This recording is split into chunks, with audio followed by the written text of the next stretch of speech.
आजिर web व्याख्यान रे समस्त को स्वागत।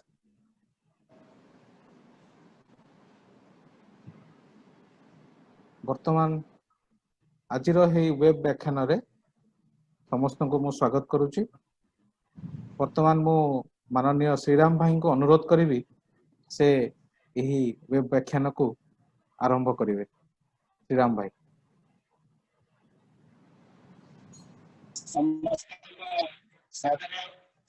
नमस्कार। अखिल भारतीय साहित्य परिषद ओडिशा शाखा तरफ आज जो आलोचना चक्र आयोजन होगा तार मुख्य विषय अच्छी ओडिशा जनजीवन में भागवत जहाँकि अत्यंत उपादेय एवं आम दैनन्दिन जीवन को प्रभावित करने सहित भारतीय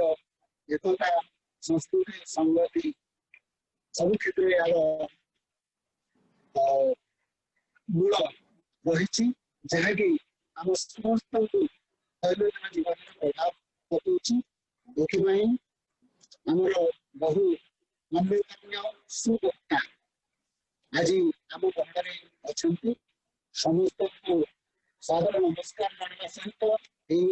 आलोचना चक्र को स्वागत अभिनंदन ज्ञापन करुच्ची। आज मुख्य वक्ता भाव में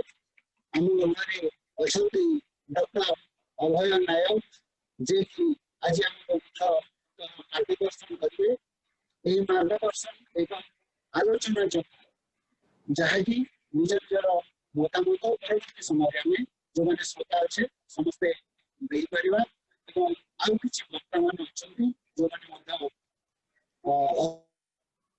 5 मिनिट निजर वक्तव्य रखिए से अवगत करे। विशेषकर श्रीयुक्त रामकृष्ण त्रिपाठी, श्रीयुक्त लंबोदर पाणिग्राही,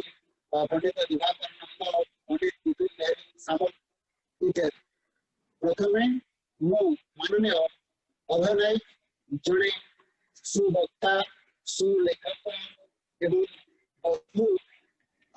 राज्य स्तरीय बहु पुरस्कार में सम्मानित होती डॉक्टर अभय नायक महोदय को अनुरोध रखी से निजर वक्तव्य आरंभ करेंगे। अभय भाई नमस्कार। एवं निजर वक्तव्य आरंभ करेंगे। नमस्कार। जय जगन्नाथ। मन्नाथ श्री जगन्नाथ मद्गुरु श्री जगद्गुरु मदात्मा सर्वभूतात्मा तस्मै श्री गुरवे नमः। गोटे श्लोक मोर परम पूज्य मोर परम आराध्य देवता जगतनाथ जगन्नाथ को प्रणाम करुछि। मोर परम पूज्य गुरुदेव तांको मध्य प्रणाम जनाउछि। मदात्मा सर्वभूतात्मा मो भितर थिबा आत्मा आउ आपण माने जो माने एई आजिर व्याख्यान सुनुछन्ते समस्त भितर थिबा से आत्मा से परमात्मा को आमे समस्त अंश से आत्मबोध रे समस्त को प्रणाम करुछि। एतिपय आत्मबोध रे समस्त को प्रणाम करैली बा कहिली भागवतर गोटे पद मोर सबु बळे मन रहे।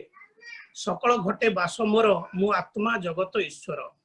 जगदीश्वर जगन्नाथ समस्त को भीतर आत्मा रूप रे अछंती। एहा भागवतर वाणी जहा ओडिया भागवतर सृष्टाकार अति बड़ी जगन्नाथ दास उल्लेख करिसंती एवं अनेक स्थान रे मध्य आमे समस्त ही आत्मा एई ज्ञान दबा पई से तांकर लेखनी चालना करिसंती आमूल चूल। जा हो आज मोर परम सौभाग्य जे कि अखिल भारतीय परिषद साहित्य परिषद ढेंकानाल शाखा आज एमती गोटे विषय वस्तु उपरे आलोचना चक्र रखी जहाँ ओडिशार जनजीवन रे भागवत आपण मान को समस्त को साधुवाद एमती एक विषय को आपण माने चयन करिसंती एवं तारी उपरे आलोचना आज रहिबो। आउ 2 दिन परे हमर अति बड़ी जगन्नाथ दास जयंती हबो। आमे सेथरे मध्य किछि कथा रखिबो आपण मानक उद्देश्य रे समस्त सबु अखिल भारतीय साहित्य परिषद रो सभ्य मानक मध्य रे। तेणु जो आज जो विषय वस्तु रखा जाइछि ओडिशा जनजीवन रे भागवत एमिति आमे सकाळ उठी संध्यारे विश्राम नबा पर्यंत जेबठारु जन्म हेलु मृत्यु पर्यंत प्रति समय रे प्रति क्षेत्र रे केमती भागवत हमकु प्रभावित करूची भागवतर वाणी हमकु केमती प्रभावित करूची हमकु गोटे सुस्थ जीवन यापन करिया पय केमती हमकु से गोटे बाट देखैछि ताहार आज गोटे विषय माने आलोचना करिबा। संपूर्ण भागवत जहाँ द्वादश स्कंद भितर वर्णित होइছে ताकू तो वर्णना करबा संभव हब नाही किंतु जेतेकी आमे आपन पाखरे रखिबु प्रथम अध्याय रु नै कि षष्ठ अध्याय भितर किछि किछि मुख्य मुख्य कथा जहाँ आपण मानक पाखरे रखिले आपण माने खुशी हेबे जे कि हां अरे जीवन चर्या भितर मध्ये एमति एमति कथा आम भागवत प्रति मुहूर्त प्रति क्षण रे हमकु सूचई दउछन आमे देखिछु हमर जते बळे बापा जे जे एमाने समाने कथावार्ता होंती प्रति कथारे गाँ गहली रे जते बळे कथावार्ता होंती प्रति कथारे भागवतर कथा तांको भितरु बाहरी आसे एटा काहे हुए ना से माने संध्या समय रे नित्य आसी भागवत सुनुथिले भागवत टुंगी रे बसुथिले एवं सेको माने तांकर जीवन चर्या भितर सेटको से माने नै जायथिले एटी जदि आमे गोटी गोटी कथा को आमे आलोचना करिबा माने 8-10 टी कथा ऊपर मु मोर वक्तव्य रखिबी मन करा जो देखा जाऊ आमे भक्तिर फल किमिति आम जीवन रे प्रभावित करे कथा अछि भक्ति कले ज्ञान हुए जीवन अपड़े माया मोहे जदि आमे भक्ति करिबा से गुरु को हो परम ब्रह्म जगन्नाथ को हो निजर इष्ट को हो जदि आमे ताको भक्ति करिबा ताहले आम भितर ज्ञान आसीबो जदि ज्ञान आसिला ताहले हमको ये माया मोह संसार रो माने जो माया ताहा हमको घारिबो नाही आमे सब भगवत उन्मुखी हेकि रही तो ये जो भागवत गोटे पद कथा प्रथम अध्याय द्वितीय स्कंद द्वितीय प्रथम अध्याय प्रथम स्कंद द्वितीय अध्याय एटा लिखा है भक्ति कले ज्ञान हुए जीवन अपड़े माया मोहे केते सुंदर कथा आपण भावंतु तेणु आमे समस्त भक्ति करबा पई भागवत हमको प्रथम रु ही सूचना दउछन आमे जदि आउ टिके आगु जिबा ईश्वरक शक्ति ऊपर आमे प्रति कथारे आमे ईश्वरक शक्ति तो आमे तो कल्पना करि परिबा नाही किंतु भागवत रे गोटे पद प्रथम अध्याय से अष्टम प्रथम स्कंदर अष्टम अध्याय रे लिखा जाइछि जहा को रखिबे अनंत की करि पारे बलवंत एटा को परिप्रेक्षी कहा जाइछि ना जेतेबेले परीक्षितंकर जन्म हबार अछि उत्तरांक गर्भरु से पांडवंकर वंश किंतु अशस्तमा सर माने ब्रह्मसर निक्षेप करिछि आउ ताकू प्रतिरोध करिसंती सुदर्शन चक्र श्रीकृष्ण उहाड़ करिसंती ताकू रखिसंती तेणु ब्रह्मस्वर को जे प्रतिरोध करिकरी परीक्षित को जन्म रखिले एवं तार माध्यम रे आज आम भागवत को आपण मानक पाखरे पहुंचेबार जो प्रयास करा जायछि वेद व्यासदेव लिखिले एवं परीक्षित सुकंकर संवाद को लेकरी पूरा संपूर्ण भागवत रचना हला तेणु तार भितर एथर रखा गला जहा को रखिबे अनंत की करि पारे बलवंत तेणु आमे जदि सेही कथा को निज भितर बलवत्तर रखिबा जदि आम भितर अछंती परम ब्रह्म मो भितर अछंती अंतर्जामी रूप से मो भितर अछंती मोर किए कोन करिवो मु तो तांकर आश्रित बा मु मो भितर से अछंती तेणु एई जो भावना रहिबो ताहले ईश्वरकर शक्ति केते जे माने गाढ़ ता हमरु जन जीवन रे बा आम भितर तार गोटे प्रभाव पकेइबो जदि हम श्रेष्ठ प्राणी को कथा कहिबा श्रेष्ठ प्राणी को कथा रे कृष्ण कथा रे रति जार से प्राणी भव मध्य सार देखो भागवतर से प्रथम अध्याय प्रथम स्कंदर मध्य एटा कुहा जायछि कृष्ण कथा रे रति जार आम माने को रति रे अछि आपण माने भाबुथान आमे दैहिक रति रे रहिबा ना आत्म रति रे रहिबा एई कथा को जते बेले आम भितरे प्रभाव माने भागवत जते कुहा जाउछि कृष्ण कथा रे रति जार जे कि कृष्ण कर कथा सुनु सुनु जे तल्लीन होई जाउछि जहा भितर गोटे भाव प्रवणता आसी जाउछि से ही प्रकृत माने प्राणी मानक मध्य श्रेष्ठ प्राणी तेणु श्रेष्ठ प्राणी ताको ही कहबा जहांकर कृष्ण रति अछि बा आत्म रति अछि मो भीतर कृष्ण अछंती मो परमात्मा को अंश एई भावना नै करी जते बेले जने जाए ता भीतर आसे जे कि से कृष्ण रति करूछन तेणु सेति पे भागवत कहिले कृष्ण कथा रे रति जार से प्राणी भव मध्य सार तेणु ए हो मध्य जनजीवन रो कथा प्रति कथा रे मध्य भागवत गोसाई तो जहाँ कहते लोक लोक कथा कथा रे मध्य यह प्रचलित होता अरे तोर कौन कृष्ण कथा भक्ति अच्छी कि एटा पूरा अमनीषटा आम कहीं कहीदू जी कृष्ण कथा रखी मती से ही मनीष से ही दिव्य ज्ञान अधिकारी से भागवत पुणी कहले मनीष देहे दिव्य ज्ञान देखी संतोष भगवान तेणु दिव्य ज्ञान केतेबेले आसीबो ना जेतेबेले मोर कृष्ण रति रहिबो बा मोर ताको प्रति भगवान को प्रति उन्मुख मोर भाव रहिबो जदि कालर कथा कहिबा आमे प्रति कथारे कोले मझिरे मझिरे समस्ते समयर चक्र रे आमे समस्ते आबद्ध होइग्रे अछि किंतु सेटा मध्ये लोकन को ऊपर किमते प्रभाव पकौछि ना कालर बस ए जगत प्राणी ए कालर आयत आमे समस्ते कालर आयत निर्दिष्ट समय पई आसीचे निर्दिष्ट समय सरी गला परे आमे पुणी विदाय नबा किंतु आमे ए समय भितरे केते सुकर्म करिबा केते कर्म आमे समस्त कर्म फल भोगिबा तेणु कर्म फल भोगिबा पई जदि आमे कर्म भल कर्म करिथिबा ताले भल कर्म माने भल फल पाइबा यदि कुकर्म करिबा ताले कुफल मिलिबो तेणु एई कथा होची आमे समस्त कालर आयत कृष्ण कालर बसय जगत प्राणी कालर आयत एटा प्रथम स्कंदरु एटा कुआ जायछि मोर कहर त ये जो सूचना देई देई चलिले जगन्नाथ दास आगामी अध्याय मानकरे तार प्रतिफलन हबो एवं आहुरी तार गाढ़ हेका जीवो जदि हमकु सूचय दबा पई कि जगन्नाथ दास कहि पुत्र धर्म हबा दरकार कोन आमे समस्त पुत्र कहार माने के 50 वर्ष प्रतिक्रम कलानी के 40 वर्ष सिंकलानी जेमति विभिन्न प्रकार समय रे आमे समस्ते मां को गर्भर पुत्र ही के जन्म हेछि तेणु पुत्र रो कर्तव्य कोन हबा दरकार तेणु से को ताकू आखि रखी भागवत कार अति बड़ी जगन्नाथ दास लिखुचंदी पुत्र रो धर्मटी एमंत जहा बोलंती मात तात आदरे सर्वदा करई तेबे से कृष्ण को तोसई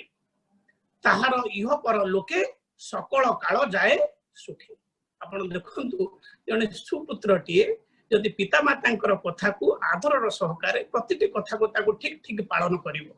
ताहले से ईश्वर को तोष कला बोली भाबिबो पड़िबो आमरी पाखरे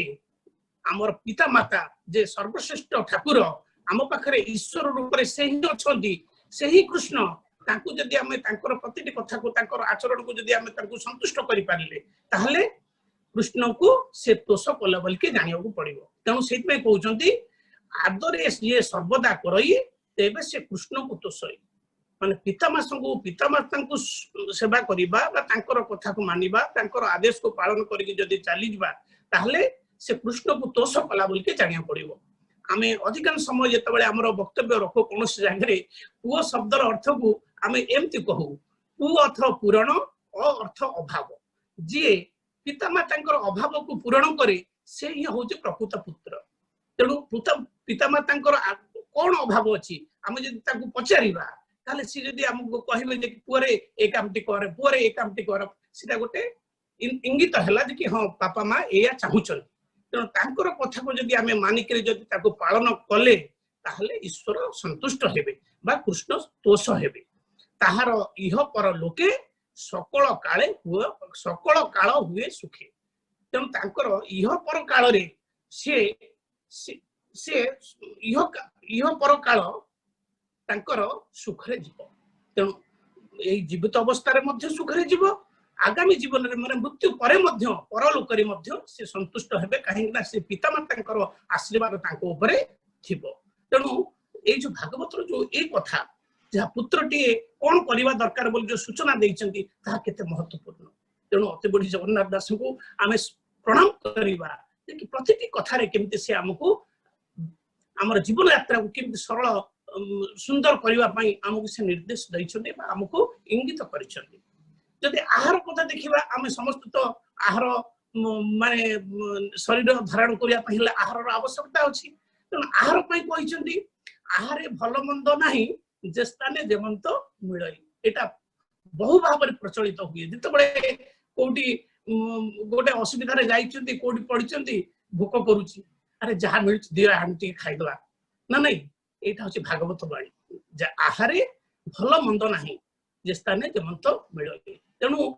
आहार केमति हबा दरकार ताहा मध्य भागवत हमु कहउचंती जोटी जहा मिलले तुमको शरीर धारण परिवार अछि काहे कि ना ए होची मंदिर शरीरटा होची भगवान पर मंदिर काहे कि ना से आम भितरे विराजमान करूचंती आत्मा ईश्वर परमेश्वर आम भितरे आत्मा रूप रे अछंती तेणु आत्मा को सम्मान दबा पई हेले हमके शरीर धारण करियो पड़िबो जो स्थान रे जहा मिलुचे हम तको ग्रहण करिके शरीर को धारण करियो पड़िबो तेणु एटा मध्य भागवतर बाणी आमे सब बल पे जेकोसी काम करूचे कोटी भल काम कले पुण्य मिलुची कोटी जदि मंद काम करबा पाप होउची आमे स्वर्ग को जिबा ना नरक को जिबा जदि पुण्य काम करूथाई स्वर्ग को जिबा जदि कुकर्म करबा ताहले नरक को जिबा से नरकर सूचना देगिरी जगन्नाथ दास लिखुचंती नरक बोली जाकू कही स्त्री संभोग सुख एही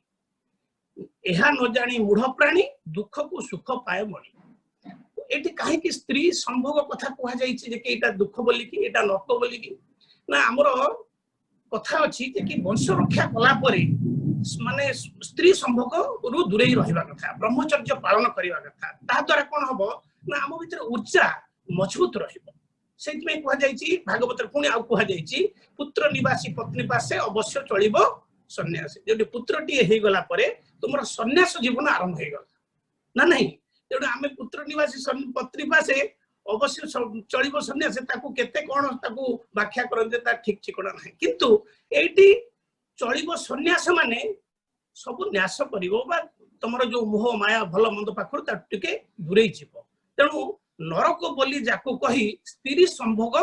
सुख एही आमे स्त्री संगे संभोग कर दउचे किंतु आमे जे केते ताधरे हमर ब्रह्मचर्य क्षय होउची आपण माने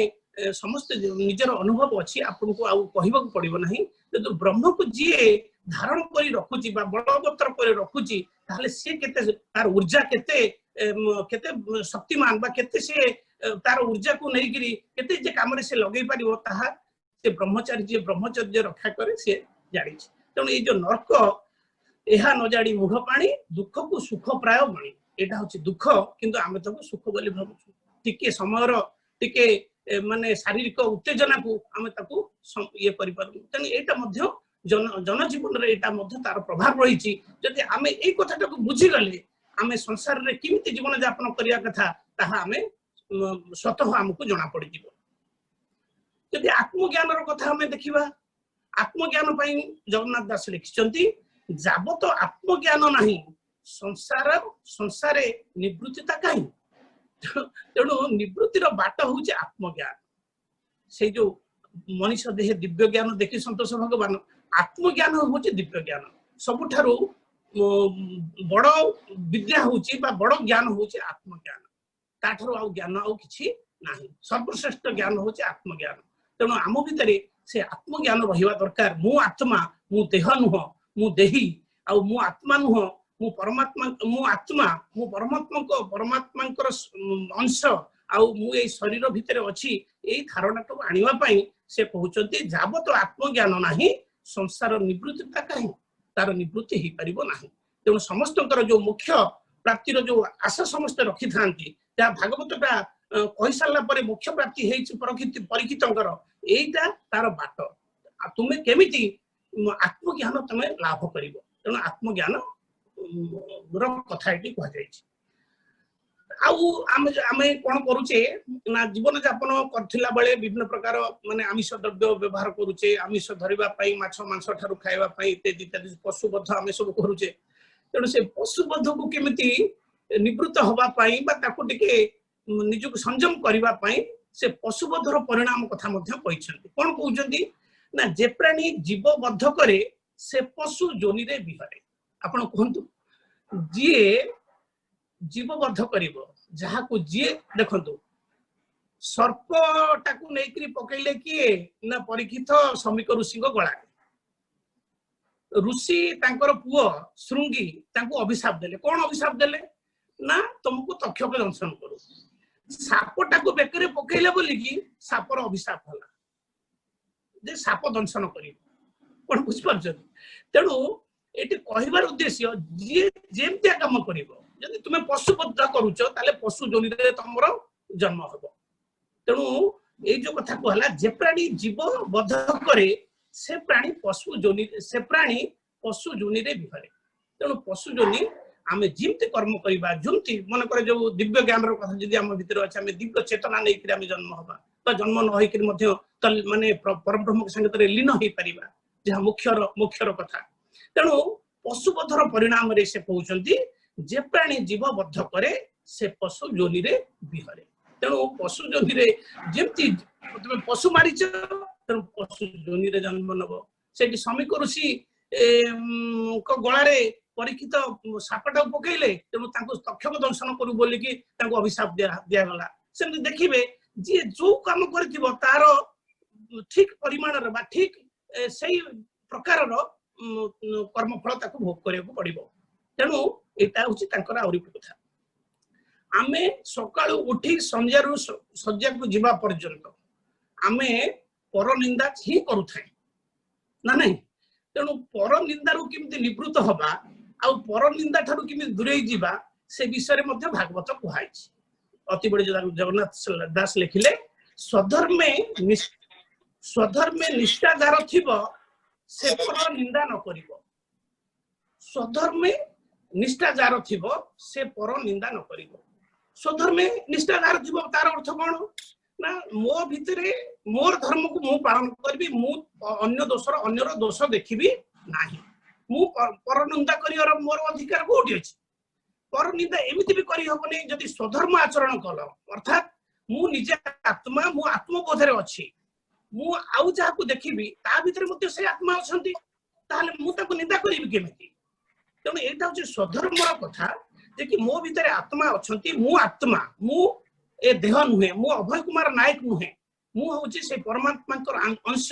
मो भितरे से अछंती मु वर्तमान जहा कहूछि से कहउचंती एई बोध जदि मो भितरे रहिला जदि मो सामुखर को मते जदि के गाली भी दउछि ताहले मु ताको कहिबी जे कि नाइ मु ताको गाली करिबि नै काहे कि ना मु देखुछि ताको भितरे आत्मा अछन से जदि से आत्मा मते किछि गाली दउथांती ताहले एहा मोर कर्मफल मते किए मु कोटी जगरे कोटी कोन करिथिली जोदि पई से एक प्रतीक हिकरी मते आज गाली दउछन तेणु आमे पर निंदा करिबा नाही तेणु पर निंदा न करिया पई हेले हमको स्वधर्म पालन करिया पड़िबो स्वधर्म अर्थ होउची जे कि मु आत्मा एई बोधरे रहिबो पड़िबो जदि मु आत्मा आ आत्मा सर्वत्र विद्यमान ताहले एई ज्ञान जदि रहिला ताहले आमे केबे हेले काहाको पर निंदा करिबा नाही पर चर्चा करिबा नाही तेणु एईटा स्वधर्मे निष्ठा जार थिबो से पर निंदा न करिबो तेणु ए जो भगवत केते महत्वपूर्ण भाई माने जते बडे मते सारिबो को कहिबो मु सेडी सारी देबी आपण माने मते केते समय दैछि मते जणा नाही तेणु मते टिके इंगित कर देले मु सेडी मु ताको बंद करिबे हला तापरे जदि आमे एई सब कार्यक्रम हमर जते बडे हमर चालीछि बा आमे जते बडे गोटे जीवन यात्रा रे जाउचे जन जीवन रो कथा जते पढिछि आमे गोटे सुस्थ जीवन यापन भितरे आमे सुस्थ जीवन को लेकर आगु को जीवा कथा जदि आमे जाउचे ताहले हमको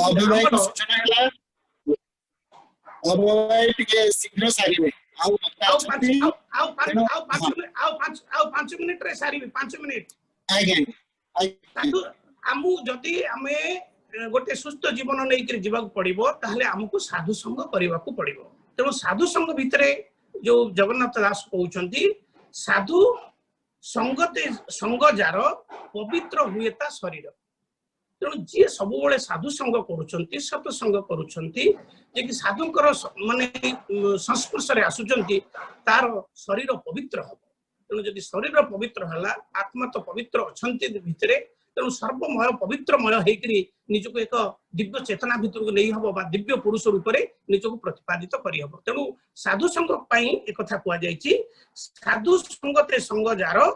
पवित्र हुएता शरीर तेणु एटा कुआ जायछि आमे संसार भितर रहउ थाई महत लोक काहा को कहबा तेणु महत लोकंकर कथा कहियो को जाय कि अति बड़ी जगन्नाथ दास कहउछंती महते जहा आचरिबे इतरे ताही करिवे एटा को आमे बारंबार अधिकांश समय रे आमे ताकू व्यवहार करिथौ महते जहा आचरिबे इतरे ताही करिवे से जहा प्रमाण करिवे लोके से पथ आचरिवे मोर कहबार उद्देश्य होची आमे जो साधु संग करबा कथा कहउतले बा आत्मज्ञान रो जो मान को आत्मज्ञान अछि जो माने संसार रो माने प्रज्ञा पुरुष जो माने समाज को माने दिग्दर्शन दउचंती से महत लोक मानकर सेति पई कह जायछि महाजन जेनो गतस पंथा तेणु महाजन माने जहा कहिबे महाजन माने जहा आचरण करिवे हमकु सेही पथ देके हमकु जीवा पड़िबो तेणु जने सत्पुरुष जने प्रज्ञा पुरुष जो माने आत्मज्ञान अधिकारी जो माने निजे से भितर तल्लीन होकर अछंती तेणु से माने जहाँ आचरण करिवे महते जहाँ आचरिवे इतरे ताही करिवे इतर माने तांको जो माने फॉलो करूचंती बा तांको थारु जो माने ज्ञान रे कम बा जो माने कम ये अछंती से माने ताको आचरण करिवे से जहाँ प्रमाण करिवे लोके से पथ आचरिवे तेणु जदि कौन से न्याय संगत होथिबो जदि महत लोक माने किछि गोटे न्याय देई देले से सब आड़ को देखिकरी न्याय करन जदि करिवे जे जहाँ प्रमाण कर देबे लोक ताकू मध्य आचरण करिवे तेणु एमती गोटे दिव्य चेतना भितर जदि आमे रहिबा ताहले आमे जने श्रेष्ठ जन हेई परिबा बा जने दिव्य चेतनार अधिकारी हेई परिबा तेणु श्रेष्ठ जन काहाकू कहंती से विषय कहिकरी मु मोर वक्तव्य सारिबी श्रेष्ठ जन सेई कृष्ण चरणे जार मन से संसारे श्रेष्ठ सेहु जन तेणु कृष्ण चरण करे जार मन अछि से ही संसार रे श्रेष्ठ जन तेणु आमे आगामी दिन रे 2 दिन परे आमे जगन्नाथ दासंकर जयंती पालन करिबा जे एत बड़ अनवद्य सृष्टि आम समस्त को उत्सर्गित करिसंती तांकर प्रति अध्याय रे किछि ना किछि शिखिबार कथा दादरे से उल्लेख कर दी जाइसंती आपन को एट मात्र 2-3टा अध्याय भितरु आमे माने 2-3टा स्कंद भितरु किछि किछि प्रथम रु चतुर्थ स्कंद भितरे आमे किछिटा एई धाडी को उद्धार करके आपन पाखर रहिलु जदि एकादश स्कंद दिबे तो प्रति अध्याय रे अनेक कथा कहा जाय जहां हमर जीवन शैली रो कथा एटा मात्र आमे प्रथम अध्याय रु चतुर्थ अध्याय प्रथम स्कंद रु चतुर्थ स्कंद भितरे किछि किछि संग्रह करी आपन पाखर उपस्थापित करिछु एहा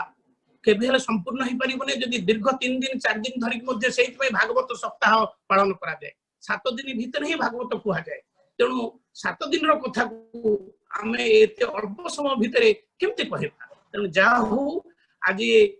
ढेंकानाल रो परिषद एमती गोटे भल माने विषय को नहीं चयन करी हमको टिके कहिबार सुजोग देइथिले तेणु आमे आपण मानक पाखे अनुग्रहित होउछु जे कि आपण हमको सुनिछंती जो परिषद रो भाई माने अछंती वेबिनार रे अछंती से माने मध्ये सुनिछंती समस्त को मु सेही आत्मबोध रे पुणी प्रणाम करूची जय जगन्नाथ जय श्री कृष्ण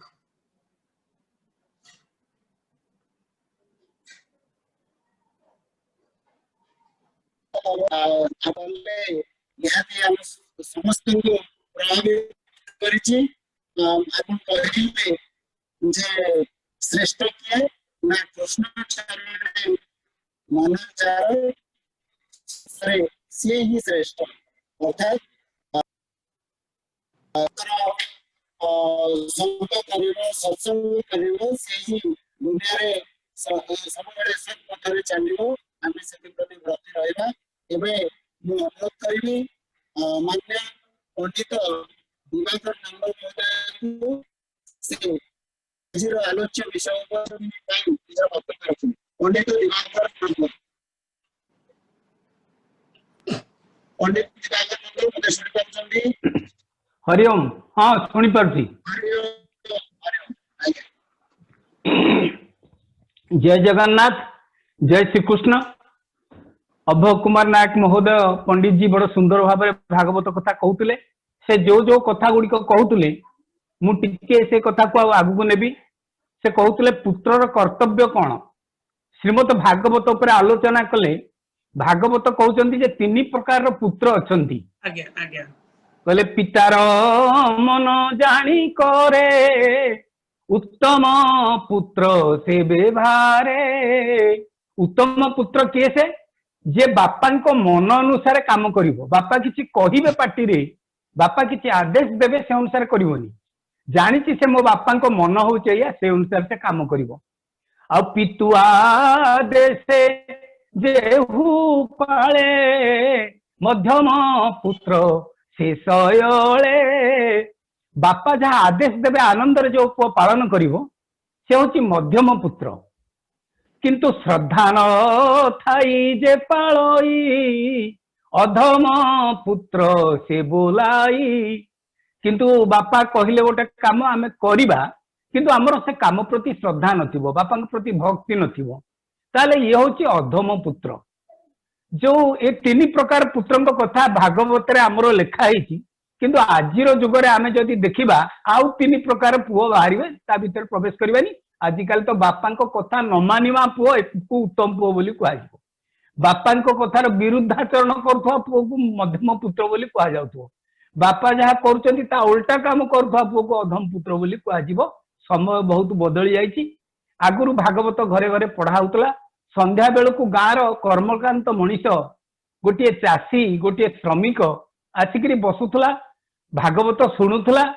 आउ भक्ति भाव तार थिला। भागवत टुंगी भितर भक्ति भाव तार थिला। ता मुंड आउ इयाडे सियाडे कुआडे जाउ नथिला। से ठाकुरंक भावरे तल्लीन तद्गत होइकरी रहउतला। तेणु भागवतर जो अमीय बाणी सब वर्तमान अभय कुमार नायक महोदय कहले से सेया को रिपीट करथुला। पाठ न पढ़िथिबा लोक भी 10-20 पद भागवत बोली दे पारुथुला आ जीवन को से अनुसार चलौथुला। आजिकल तो भागवत टुंगी नहीं, भागवत कहीं शुणु नांती, भागवत अनुसार कहीं चालू नांती। तेबे सप्तम स्कंदरे प्रहलाद महोदय प्रहलाद भक्तराज प्रहलाद विशेषकर श्रीराम भाई जेहेतु कार्यक्रम कहते छात्र छात्री मान प्रहलाद कौन कहते कहले कौमारे आचरित प्रज्ञो धर्मान भागवता निह। ये संस्कृत भागवतर कथा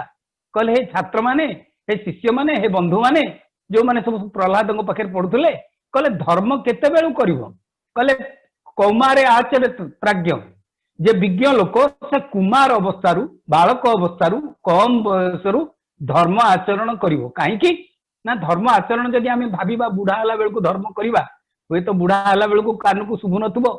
पाटी दांत नथिबो, ठीक उच्चारण करि पार नथिबा, हाथ रे बल नथिबो, ताली मारी पार नथिबा, आखि रे बल नथिबो, किछि देखि पार नथिबा। तेणु धर्माचरणटा जो अच्छी आमर ओडिया रे कुआ जायछि बाल्य कालु धन धर्म मु संचिबी ए जीवन अनिश्चित से अनुसार करिवो। आ प्रहलाद से तांको शिष्य मानकु बंधु मानकु सांग मानकु से जो छात्र माने सब संडा अमरकंक पाखे पढ़ुतले तांको कहितले कहले मरण नित्य सन्निहित ता मुखे न पड़ जंत्रित। कहले सब बेले मृत्यु आम पाखे पाखे अछि भाई माने। तेणु तमे जंत्रित होई काहे ताड़ू सियाड़ू को धाउच सेठी काहे पड़ुच। कहले जाबत सुस्थ ए शरीर वृद्ध अवस्था अछि दूर। कहले आमे वृद्ध हैने बुढ़ा हैने आम शरीर एबे सुस्थ अछि, इंद्रिय शक्ति नष्ट नहे ताबत जीवन ए दोहे। एई देहरे जे पर्यंत शक्ति अछि इंद्रिय शक्ति पूरा भाव में रही इंद्रियंकर शक्ति नष्ट है नाही काल जाबत जीवन ए देहे कालर बले क्षय नहे ताबत आत्मा निस्तारणे जत्न करुक्षणे। तेणु आत्मा निस्तारण पर चेष्टा करिवो। दीटा जिनिस आम भितर गीतार 2य अध्याय कहुई सांख्य जोगारे जे भगवान जोड़िए जिनिस आमको देइचंती गोटे होची आम शरीर आ गोटे होची आत्मा। मनीष शरीर को भारी जोर सजासजी करुच्ची आत्मा प्रति सब बेले से चिंता करूनी आत्मार कौन दरकार से कथा से भाबू नाही। से कथा प्रहलाद कहते कहले कहले तमे शरीर जो पर्यंत सुस्थ अच्छे आत्मार उदाहरण पे आत्मार निस्तारण पे तमे माने सब बेले चिंता करिवो। कहले दुर्लभ मानव शरीर तेबे आत्मार हित करे। कहले मनीष शरीर दुर्लभ हजार हजार लक्ष लक्ष जोनि बुली बुली शेषे भगवान मनीष जन्म आमको देइचंती। आउ एते बुली बुली एतले मनीष जन्म आम पाइचे ये जन्म पाइक जदि आत्मार हित कथा आम चिंता न करिबा आ कौन पशु पक्षी कुकुर बिले ये कथा चिंता करिवे कि। ए भली भाबरे बड़ा सुंदर उपदेश देइचंती। जो साधु कथा कहते साधु संगते संग जार पवित्र हुए ता शरीर भगवान कृष्ण निजे कहिचंती श्रीमद भागवत रे कहले जीव साधु संग बिनु लभी न पारे मोर तनु। कहले साधु होचंती प्रथम सीढ़ी प्रथम पहाच जो पहाच रे तमे यदि न चढ़िबो मो पाखु आसी पारिबनी। अर्थात सत्संग कले साधु संग लाभ कला परे भगवान को पाई हबो। साधु संग न कले भगवान को पाई हबनी। बड़ सुंदर भाव में कहते तेबे आउ जदि कौन कहती मते मु कहबा पे कहबी मु तो जहाँ कहवा कथा कहली आउ जदि सुविधा मिले मु कहबी इन शब्दों के साथ। जय श्री कृष्ण। ठीक अच्छे माननीय पंडित श्री महोदय बहुत ही कथा रखिले जाई हम समस्ते निहाती ग्रहण करना आवश्यक जे आसुंदा काली नहीं आज आजिठू आम धर्म आचरण करा उचित विशेषकर स्कूल छात्र छात्री मध्य धर्म भाव जागृत हेले से माने आगामी दिन में सुनागरिक हेबे एवं राष्ट्र निर्माण में सहयोग करेंगे एवं अनुरोध करेंगे माननीय पंडित श्री विपिन बिहारी सामल महोदय को जड़सी वक्ता दिवाकर भाई भली ओडिशा विभिन्न सुनामधन्य मंच में निजर प्रवचन कार्यक्रम रखते विपिन बिहारी सामल महोदय से 5 मिनट हम समस्त को भागवत कथा सुने। श्री विपिन बिहारी सामल भाई सुनते श्री विपिन बिहारी सामल भाई सुनते विपिन बिहारी सामल आज्ञा आम सहित नहांती ठीक अच्छे अनुरोध करी श्री रामकृष्ण त्रिपाठी महोदय जे कि आमको भागवत कथा सुने। श्री रामकृष्ण त्रिपाठी महोदय अच्छे हाँ आज्ञा रामकृष्ण आज्ञा अच्छा आम सहित दयाकोरी आपण वीडियो ऑन करंतु।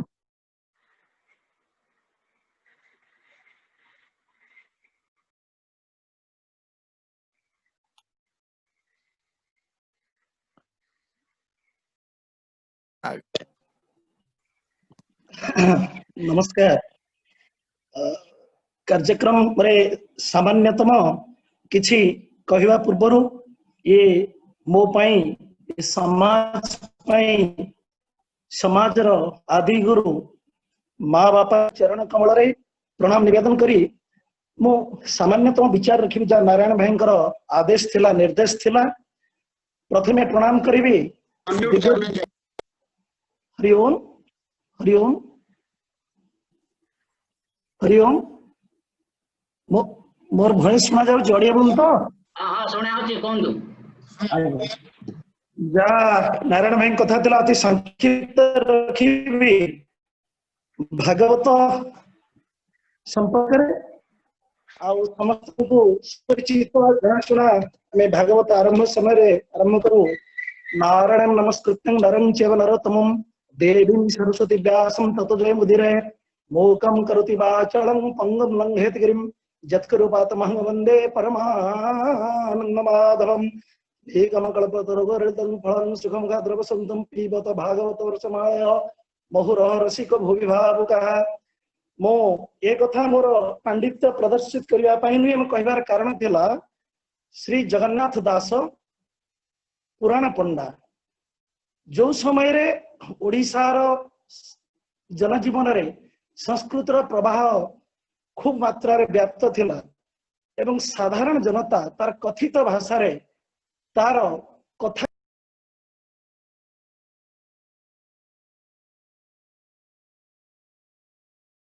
किसी यांत्रिक त्रुटि जो रामकृष्ण आगे आम सहित जोड़ी हुई ना तो पुणी थे आमको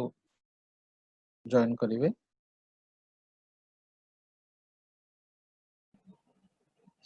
हाँ कटिगला मझे से समय रे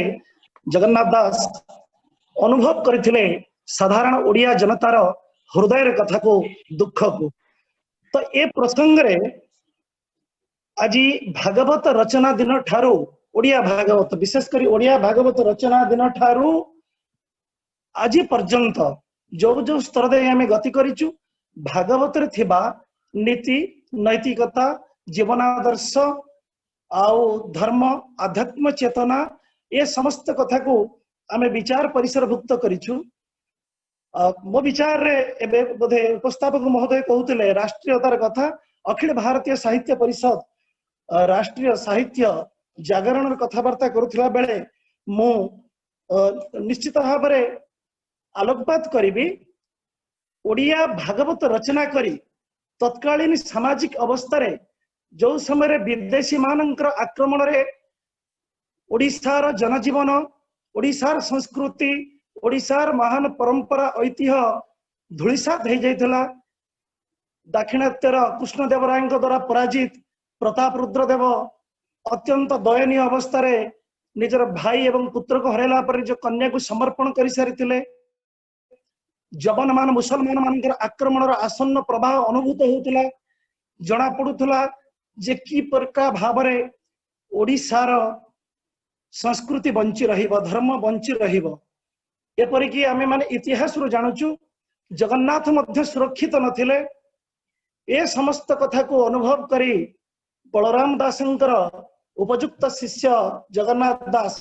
आपण माने समस्त जानिछन्ति लक्ष्मी पुराण रचना करी बलराम दास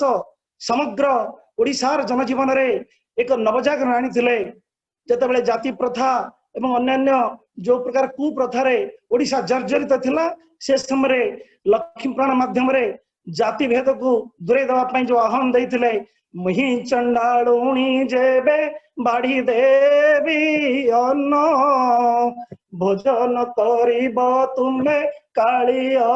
दलन ए प्रकार कथा साधारण भाषा रे ओडिया जनतार प्राण को स्पर्श करितला घरे घरे माणवसा लक्ष्मी पूजा गुरुवार नारे ओडिया जनता मध्य रे उत्कलीय जातीयतार भाव उद्रेक होतबा समय ए प्रकार यज्ञ को पूर्णाहुति देले भागवत रचना करी श्री जगन्नाथ दास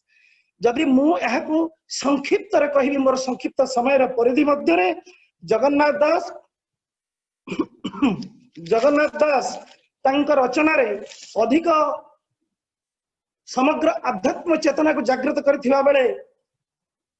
ओडिया अस्मिता को बंचाई रखिबा पई आमे तो खाली भागवत एक पुराण नुहे भागवत को हम इतिहास मध्य ओडिया जातिर आ भागवत ओडिया अस्मितार परिचय जतेबेले आइडेंटिटी क्राइसिस से हमर थिला निजर निजत्व निजस्व सत्ता को भूली जाउथला ओडिया आ भूलिबा पई तत्कालीन सामाजिक परिवेश भी दायी थिला सेही समय ओडिया अस्मिता को जागृत करिया पई तांकर लेखनी चलना कले अति सुंदर शुद्ध सरल सावलील निराडंबर भाव से रचना कले नवाक्षरी छंदरे परवर्ती समय रे भागवतर लोकप्रियता एक भागवत बाणी नाम रे परिचित करे गला 3 5 9 अक्षर जतिपात समस्त द्वारा खूब भल भाव रे सुंदर भाव रे आवृत्ति करा जाई पारुथबा भागवत धीरे धीरे लोक मानकर घरे घरे जोगता टिके पूर्व पूजनीय पंडित दिवाकर नंद महोदय कहते संध्या बेले लोक माने फेरी आसला परे प्रत्येक गाँव रे प्रत्येक भागवत टुंगीर प्रत्येक घर भागवतर बाणी शुणा जाउतला अभिनय के आज्ञा प्रत्येक अध्याय किछि किछि मुख्य बिंदु जहाँ को बसिकरी लेखुली बसिकरी ग्रहण करुली तो एक को आम चिंता करवा तार प्रत्येक पदरे आम आम ओडिया अस्मिता को तिष्ठि रखापी से समय एक मानक ओडिया स्टैंडर्ड ओडिया भाषा रे ताहा रचना करिसंती एवं ओडिया जातिर घर भीतर कथा तार देईपिंडीर कथा तार माटी हांडीर कथा तार ईशान वेदीर कथा तार जीवन वेद एथिरे रचित हेछि आउ हिंदू जीवन जमी नीति शास्त्र आम प्रथम करी मनु महर्षि मनु महाराज कथा कहूचु आम पाई नीति शास्त्र रचना करचंती से प्रकार भाव जदि ओडिया कथा देखिबा ताले आम पाई जो एक नियम प्रणयन करे आचार संहिता बोध हुए भागवत कहले अत्युक्ति हम नहीं एमिति गाँ नहीं एमिति अंचल नहीं केवल ओडिशार भौगोलिक परिसीमा भितर नुहे जेउठी ओडिया अछंती ये भौगोलिक परिसीमा को पार करी सेठी मध्य भागवत अच्छी भागवत जोठी रही सेठी ओडिया बंची जेतेबेले पगड़ी पुरुष मधु बाबू जेतेबेले ओडिशा को एकत्र करिया पई एक बृहत्तर ओडिशा गठन करिया पई तांकर संग्राम आरंभ कले से एई कथा को आरंभ करथिले जोठी जोठी जो घरे माणवसा गुरुवार होउची जोठी भागवत पढ़ा होउची से मोर ओडिशा से मोर उत्कल से कथा कहि आरंभ करथिले तो ये परिप्रेक्षी रे मु कहिबा को चाहिबी संक्षिप्त रे सारिवार जो कथा अछि जेतेबेले हमर परिचय संकट सृष्टि हेतला सेतेबेले अध्यात्म जागरण माध्यम रे जातीयता बादर जातीयता बोधर सृष्टि करिया पई जगन्नाथ दास निजको समर्थ करैथिले एवं ओडिया जाति प्राणर नवजागरण आनिथिले क्रमशः निर्वेद जड़ हे पड़ुथबा निजको असहाय निसहाय मन करुथबा ओडिया जाति प्राणरे नवजागरण सृष्टि करिवारे जगन्नाथ दास तांकर लेखनी चालना कले प्रथम अध्याय स्कंद ठारू आरंभ करी एकादश स्कंद पर्यंत आ एकादश स्कंद को ये तो सब सार आपण माने पाइबा आ जो सरल भाषा रे से करुथले ताहा मध्य अनुकरणीय एबे पंडित दिवाकर नंद एवं माननीय अभय भाई कहउतबा समय जो कथा कहउतले संस्कृत भागवत गीतार जो कथा थिला स्वधर्मर कथा जदि गीतार आमे पढुछु स्वधर्म निधर्म श्रेय परधर्म भयावह से कथा भागवत रे सरल भाव रे रचना करा गला जदि कुआ जाउतुला भगवत गीता रे देवी सूर्य सहस्रस्य भवेज्जुग पदुत्थिता सेता भागवत रे कुआ हतला ब्रह्मांड माळ माळ होई तोलुम कुपे विराजई ए प्रकार साधारण शब्द रे मनीष ओडिया जातिर ओडिया प्राण रे नवजागरण सृष्टि करने को समर्थ होते जगन्नाथ दास तेणु गोटे जातिर त्राणकर्ता भाव में जिते बड़े विभिन्न प्रकार त्राणकर्ता भाव में विभिन्न समय विभिन्न अवतार विभिन्न महापुरुष आछंती से प्रकार भाव ओडिया जाति को त्राण करने त्राणकर्ता भाव में एठारे जातिर अस्मितार मूल मंत्र एठी तोड़ी देवा जगन्नाथ दास लेखनी चलना करते तेणु यहाँ एक श्रृंखला एवं अनुशासनबद्ध आमर जीवन पद्धति जीवन वेद कहले अत्युक्ति हेब नाही तेणु मु मोर वाणी को विराम देवा पूर्व बड़ा नम्रता पूर्वक निवेदन करी भागवत को एक अध्यात्म शास्त्र भाव में जीवन वेद भाव में जी ग्रहण करा तदनुरूप ओडिया अस्मिता जागृत करने सांस्कृतिक ऐक्यर रक्षा पाई जगन्नाथ दासंकर भूमिका तत्कालीन समय रे एवं आज पर्यंत मध्य अत्यंत महनीय यही वाणी सहित मु आज मोर संक्षिप्त ये वेब व्याख्यान को समाप्त करुची। जय जगन्नाथ जय जगन्नाथ जय जगन्नाथ। धन्यवाद रामकृष्ण भाई आपण आम भागवत ओडिसा रो साहित्य केवल नुहे यह ओडिसा इतिहास ओडिया जातिर अस्मिता कथा आम भागवत कहे आम ईशाणु वेदर कथा आम भागवत कहे ये हूँ आम सर्वमय नीति शास्त्र आम भौगोलिक सीमारेखा यह हूँ जो भागवत पढ़ा सी हूँ आम ओडिशा अति चमत्कार भाव में आपण आम समस्त आप्यायित कले दिव्य कथा दिव्य चेतना आम मध्य प्रवेश करेले से बहुत बहुत धन्यवाद आपण को मुझे अनुरोध करी पंडित विपिन बिहारी सामल महोदय को सुजोग दबा 5 मिनिट पंडित सामल महोदय आम समस्त को भागवत वाणी सुनेबे पंडित विपिन भाई को सहित आम संपर्क में आम विद्यालय तरफ आम भागवत कथा शुणु आम गाँ मझे विपिन भाई आसिकी एभली चमत्कार कथा कही लोक मैंने शेष पर्यंत उचित थे आहरी कहते किंतु ताहा संभव हो नथिला सब अनुमति दे नथिला से बड़े विपिन भाई अनुरोध करी से आज हम समस्त किछि कथा रखी। श्रीराम भाई विपिन भाई क्यों ना पर अछंती कारण ताका ना रु हमें जानि पर न जदी से अछंती से हाथ विपिन बिहारी सामल नहीं ताको ना रे से ना अनम्यूट करबा हां से टिके हाथ उठेबे तदे हमें अनम्यूट कर दबा। हां विपिन भाई हाथ उठा के हाथ उठा जानी थे कि हाथ उठा भी जानी थे कि हां हां आगे मो अनम्यूट करिछु एबे नाहंती से बदे नाहंती अछंती अछंती भाई से अछंती को ना रे अछंती को नांती जो ना छी से ना कर से को ना रे अछंता का नाटा कोन vivo 1727। अच्छा ठीक अछि त vivo ला भी लेतिबो हां vivo 1727 पे आपण आपनकर वक्तव्य रखि परिबे सुबुची नाम कथा हेबे आज्ञा ए आपण वक्तव्य रखंतु आज्ञा। ओम परम ब्रह्मे नमः। सर्वप्रथमे आत्मा पुरुष परमात्मा को कोटि कोटि भूमिपात भक्तिपूत प्रणाम। तत्परे दूरभाष जंतर ए जो आलोचना चक्र परिधि अंतर्भुक्त समस्त ज्ञानी गुणी साहित्यिक प्रवक्ता भागवत प्रेमी ईश्वर प्रेमी गुरुजन लघुजन समस्त सदात्मा गण को मोर सप्रेम गुरुस्वामी सादर प्रणाम। बड़ सौभाग्य कथा ओडिशा साहित्यर ये जो विकास पाई दूरभाष जंत्र माध्यम जो अभिनव कौशल श्रीराम भाई प्रचेष्टा ये जो अवलंबनीय पंथा ग्रहण कर श्रीराम भाई समेत समस्त आयोजक सदात्मा मान मोर कृतज्ञता ज्ञापन करुछि। ଆଜିର ଯୋଉ ଆଲୋଚ୍ୟ ବିଷୟ ମଧ୍ୟ ଗୋଟେ ଗୁରୁତ୍ୱପୂର୍ଣ୍ଣ ବିଷୟ। ଓଡିଶାର ଜନ ଜୀବନରେ ଓଡିଆ ଭାଗବତ। ଓଡିଆ ଭାଗବତ ରଚୟିତା ଜଗନ୍ନାଥ ଦାସଙ୍କୁ ପ୍ରଥମେ ମୋର କୋଟି କୋଟି ଦଣ୍ଡବତ।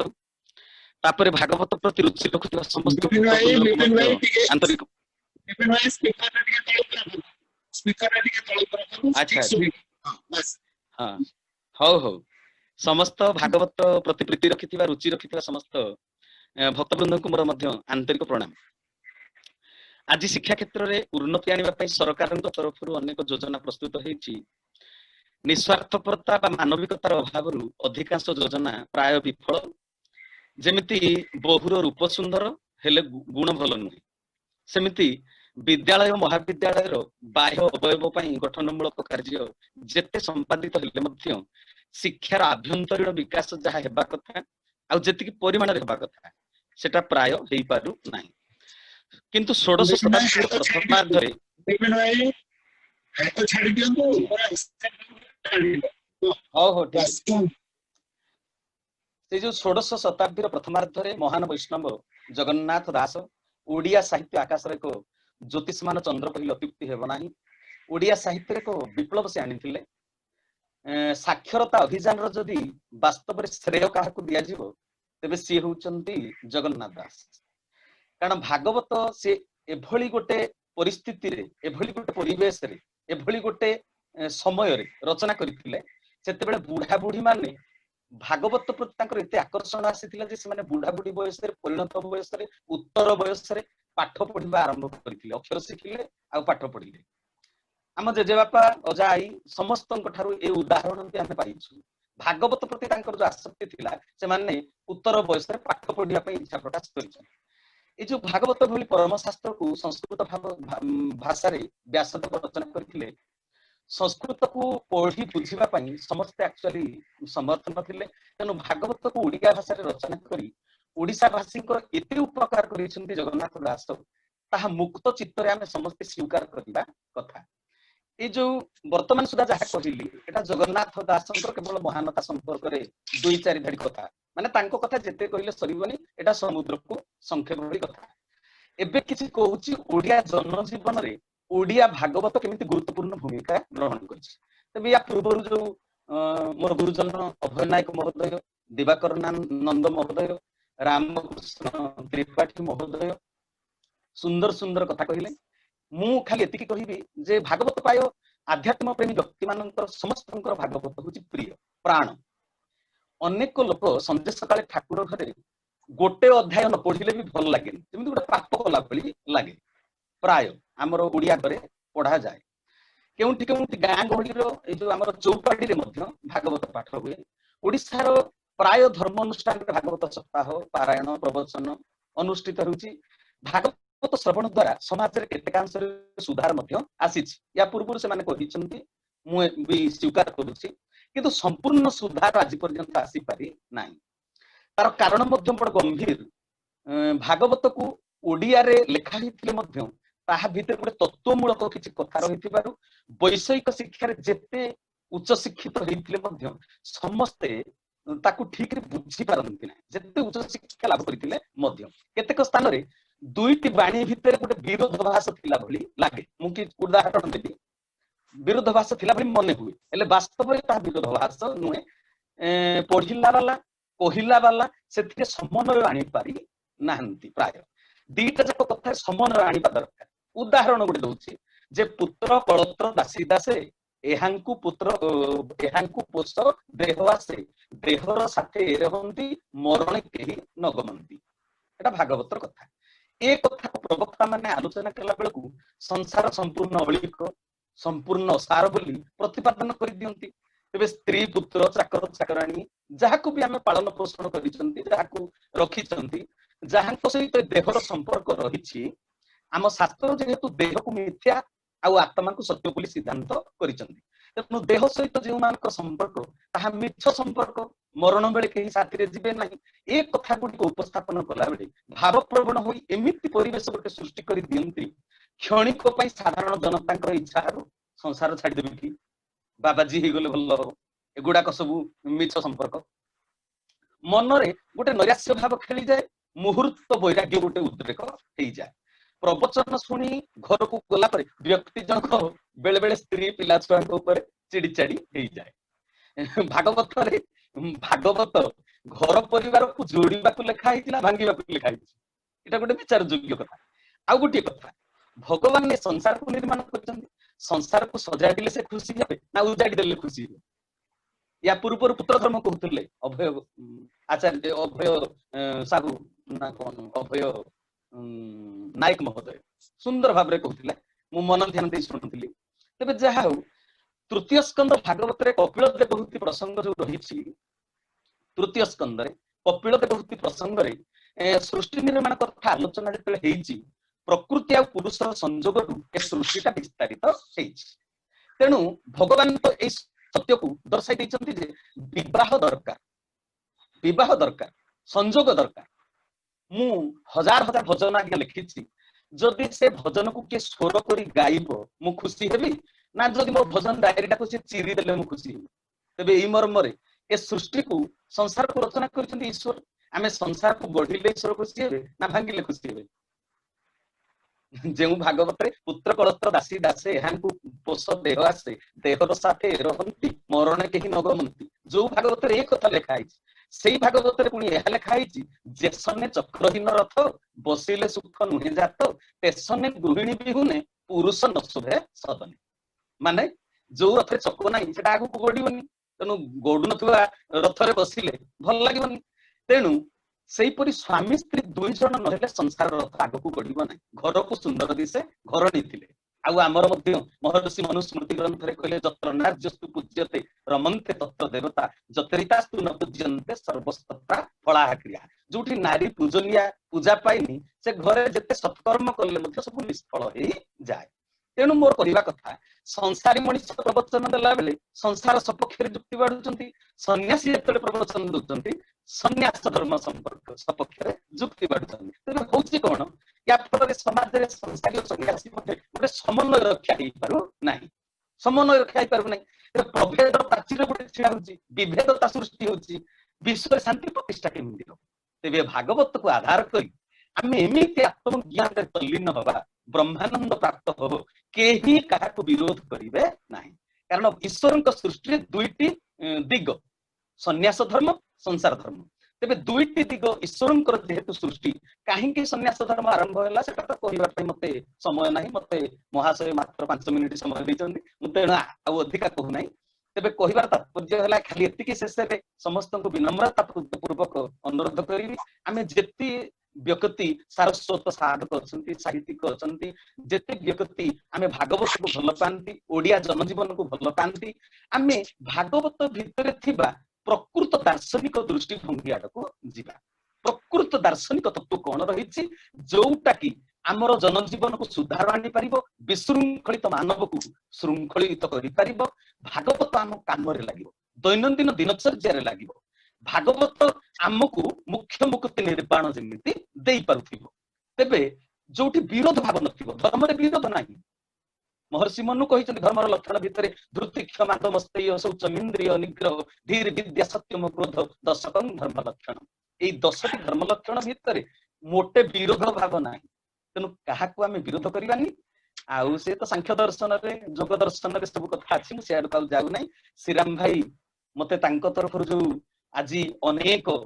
माने परमात्मा अंश समस्त जीवात्मा सहित साक्षात कर पाद तले कृतज्ञता ज्ञापन करुच्ची प्रणाम ज्ञापन करुच्ची। आम समस्ते ईश्वर अंश तेणु समस्त सहित देखा है भेट है समस्ते ईश्वर जड़े जड़े वाणी सेवक साहित्य सारस्वत साधक मु बहुत आनंदित हेली मत आज परमानंद बोध होती समस्त निकट में कृतज्ञता ज्ञापन करुच्ची शेष में समस्त प्रणाम ज्ञापन करुच्ची। मोर कथा जदि भूल त्रुटि किसी शब्दगत भाषागत ढेंकानालिया लोक आमे तेणु समस्त निकट में मु क्षमा प्रार्थना करुच्ची मोर ज्ञान गारिमा मोर संपूर्ण जीवन को प्रभु को पाद तले समर्पण करी विराम दूची। हरि ओम तत्सत श्री गुरु शरणम जय जगन्नाथ।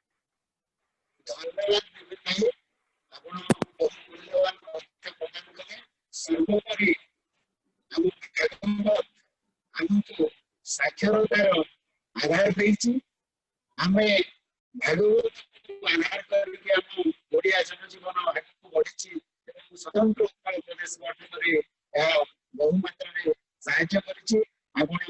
स्वामी स्त्री दुई जन को गोटे रथर दुईटी चक भली तुलना कर वास्तविक चमत्कार आउ नारी जो खोजी पारे से शांति खोजा दरकार। तेरे आम समस्ते भगवत शिक्षा लाभ करी परमानंद प्राप्ति करवा जो बाणी शिखेले स्मरणीय ग्रहणीय। आगामी दिन में आपको आहरी बहुत सुझाव मिल आप साधना था मुझे अनुरोध करी माननीय लंबोदर पाणिग्राही महोदय आमको आम राज्य शेष भाव में आमको भागवत कथा रसामृत शुणे मुझे स्वागत करी माननीय लंबोदर पाणिग्राही महोदय। ओके अनम्यूट ହେଇନି हां ମୁଁ ଶୁଣା ଯାଉଛି ଆଜ୍ଞା କୁହନ୍ତୁ। ଶୁଣି ପାରୁଛନ୍ତି? ହଁ ଠିକ ଅଛି ଶୁଣାଗଲା ତ? नारायण भाई नमस्कार। ଭାଇ ଶୁଣାଗଲା କଣ? ଓକେ नारायण भाई नमस्कार। ଜୟ ଜଗନ୍ନାଥ। ମୁଁ ଭାଗବତର ପ୍ରଥମ ପଦରୁ ହିଁ ଆରମ୍ଭ କରିବି। ନମଇ ନୃସିଂହ ଚରଣ ଅନାଦି ପରମ କାରଣ ଜାବିନୁ ଆଦି ମଧ୍ୟ ଅନ୍ତ ବିଚାରେ ନ ଘଟେ ଜଗତ। ତା ତାତ୍ପର୍ଯ୍ୟ କହିବା ପୂର୍ବରୁ ଆଜିର ଏହି ପ୍ରାସଙ୍ଗିକ ଆଲୋଚନାକୁ ମୁଁ ସମସ୍ତଙ୍କୁ ସାଧୁବାଦ ଜ୍ଞାପନ କରୁଛି ଏବଂ ଓଡ଼ିଆ ଜାତିର ଯୋଉ ଜୀବନ ବେଦ ଭାଗବତ ତା ସମ୍ପର୍କରେ ସାହିତ୍ୟ ପରିଷଦ ଢେଙ୍କାନାଳ ଶାଖା ତରଫରୁ ଏଇ ଯୋଉ ପ୍ରାୟୋଜିତ ଯୋଉ କାର୍ଯ୍ୟକ୍ରମ ତାହା ଏକ ଉତ୍ତମ କାର୍ଯ୍ୟକ୍ରମ। ଆ ପୂର୍ବରୁ ବହୁ ବକ୍ତା ତାଙ୍କର ବକ୍ତବ୍ୟ ଉପସ୍ଥାପନ କରିଛନ୍ତି ଏବଂ ପ୍ରସଙ୍ଗ ଅଛି ଓଡ଼ିଶାର ଜନଜୀବନରେ ଓଡ଼ିଆ ଭାଗବତ ତାହା ବାସ୍ତବରେ ଏକ ସ୍ୱାଗତ ଯୋଗ୍ୟ କାର୍ଯ୍ୟକ୍ରମ। କାରଣ ଓଡ଼ିଆ ଜାତିର ଅସ୍ମିତାକୁ ଯଦି ଜାଣିବାକୁ ପଡ଼ିବ ତାହେଲେ ଓଡ଼ିଆ ଭାଗବତକୁ ନିହାତି ଭାବେ ଜାଣିବାକୁ ପଡ଼ିବ। ଯଦିଚ ଅଷ୍ଟାଦଶ ପୁରାଣ ମଧ୍ୟରେ ଭାଗବତ ସ୍ଥାନ ଅନ୍ୟତମ ତଥାପି ବହୁ ମୌଳିକତାରେ ରୁଦ୍ଧିମନ୍ତ ହେଇଛି ଜଗନ୍ନାଥ ଦାସଙ୍କର କୃତ ଭାଗବତ ଏବଂ ଏଥିରେ ଯଦିଓ ଭଗବାନଙ୍କ ମହିମା ବର୍ଣ୍ଣିତ ହେଇଛି ତଥାପି ଜାତି ସମ୍ପର୍କିତ ବହୁ ତଥ୍ୟ ଆମର ଏଠି ରହିଛି। କାରଣ ଭାଗବତ ହେଉଛି ଆମ ଗଣ ଜୀବନର ଏକ ଅମୂଲ୍ୟ ଗ୍ରନ୍ଥ। ୟାକୁ ସମସ୍ତେ ଯେତେ ସବୁ ଆଲୋଚକ ସମୀକ୍ଷକ ମାନେ ଗ୍ରହଣ କରି ନେଇଛନ୍ତି ଏବଂ ଆମର ଓଡ଼ିଆ ଜାତିର ଚାରିତ୍ରିକ ଗଠନ ପାଇଁ ଭାଗବତର ମହତ୍ୱପୂର୍ଣ୍ଣ ଭୂମିକା ରହିଛି। ଏଠି ମୁଁ ବହୁ ସବୁ ବକ୍ତାଙ୍କର କଥା ଶୁଣି ସାରିଛି ଏବଂ ଆମେ ଯେତେବେଳେ ଜନଜୀବନ ପ୍ରସଙ୍ଗ ଆଲୋଚନା କରୁଥାଉ ତାହେଲେ ସେଥିରେ ଜନମାନଙ୍କର ଆଚାର ବିଚାର ଆହାର ବା ସେମାନଙ୍କର ଚଳଣି ଚାହାଣୀ ଏ ସମ୍ପର୍କରେ ଭାଗବତ କଣ ପ୍ରଭାବିତ କରିଛି ତାକୁ ନିହାତି ଜାଣିବା ଆବଶ୍ୟକ। କାରଣ ଭକ୍ତି ଚେତନାରେ ବା ଭକ୍ତିର ପ୍ରସଙ୍ଗକୁ ବହୁ ଭାବରେ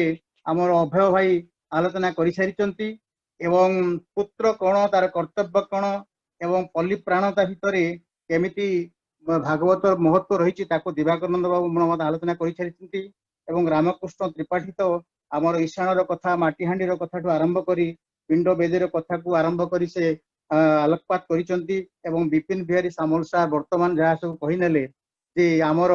ସାକ୍ଷରତା ଅଭିଯାନ ପ୍ରସଙ୍ଗଠୁ ଆରମ୍ଭ କରି ସବୁ କଥାରେ ଏଇ ମହତ୍ଵ କେତେ ରହିଛି ତାହା ଅର୍ଥ ଆମ ଜନଜୀବନକୁ କେତେ ପ୍ରଭାବିତ କରିଛି ତାହା ସ୍ପଷ୍ଟ ଭାବରେ ଆଲୋକପାତ କରାଯାଇପାରେ। ଭାଗବତକୁ ଆଲୋଚନା ପ୍ରସଙ୍ଗକୁ ଆମେ ଯଦି ଆଲୋଚନା ଅନୁଶୀଳନ କରିବା ଏହାର ବହୁ ଦିଗ ରହିଛି। ସେ ଦିଗ ତ ଆମେ ଏଠି ଆଲୋଚନା କରିବାକୁ ଯିବା ନାହିଁ କିନ୍ତୁ ଏଠି ଯୋଉ ଦିଗ ଗୁଡ଼ିକକୁ ଆମେ ଆଲୋକପାତ କରିବାକୁ ପଡେ ଆମେ ତାହା ହିଁ ଏଠି ଆଲୋଚନା କରିବା ପାଇଁ ଚେଷ୍ଟା କରୁଛୁ। ଭାଗବତ ଟୁଙ୍ଗି ଗ୍ରାମ୍ୟ ଜୀବନକୁ ପଲ୍ଲୀ ପ୍ରାଣକୁ ବା ଓଡ଼ିଆ ଜୀବନକୁ କେମିତି ଭାବରେ ପ୍ରଭାବିତ କରିଛି ତାହା ହେଉଛି ଏକ ବାସ୍ତବରେ ମାନେ ଉଲ୍ଲେଖନୀୟ ମାନେ ବ୍ୟବସ୍ଥା ଏବଂ ଆମର ସାମାଜିକ ପାରିବାରିକ ସମସ୍ୟା ଯାହା ସବୁ ରହେ ଭାଗବତ ଗାଦିରେ ବା ଭାଗବତ ଟୁଙ୍ଗିରେ ତାହା ସବୁ ଆଲୋଚନା ହୋଇଥାଏ। ତେଣୁ ଆମର ସାମାଜିକ ଓ ସାଂସ୍କୃତିକ ଜାଗରଣ ପାଇଁ ଏହା ହେଉଛି ଏକ ମୁଖ୍ୟ ପିଣ୍ଡ ଏବଂ ଆମର ନୈତିକ ଶିକ୍ଷାର ଏକ ଉତ୍ସ ନ୍ୟାୟିକ ଶିକ୍ଷା ମଧ୍ୟ ଏଥିଭିତରେ ଅନ୍ୟତମ ବୋଲି ଆମେ ଅନେକ ସମୟରେ କହିପାରୁ ଏବଂ ସବୁ କଥା ଗ୍ରାମର ମଙ୍ଗଳ ଅମଙ୍ଗଳ କଥାଠାରୁ ଆରମ୍ଭ କରି ବିଭିନ୍ନ ପ୍ରକାର ବିଶ୍ୱାସ ପରମ୍ପରା ଏବଂ ଉତ୍କଳୀୟ ସଂସ୍କୃତିର ବାର୍ତ୍ତାବହ ଭାବରେ आमे भागवत ग्रहण करिथाउ एवं सर्वोपरि व्यक्तित्व गठन एवं चरित्र निर्माण होउची भागवतर मूल्य माने मूल लक्ष्य। तेणु आमे एई सब आलोचना कला भितरे भागवतर बहु पद को अनेक समय आमे उल्लेख करिथाउ। मु केवल 2-3टा कथा ही कहिबी जे गोटे व्यक्तिर व्यक्तित्व केमिति विकसित होई पारे तार तार आकलन केमिति करा जाई पारे एकथा को से भागवतकार जगन्नाथ दास भल भाव उल्लेख करिसंती। प्राणीर भल मंद बाणी मरण काले ताहा जानी एवं एथिरे प्राणीर जो सब कार्यकलाप अच्छी से जो जीवनचर्या तार समग्र जीवनचर्यार कथा सेठी आमे आलोचना करि परिबा एवं धर्म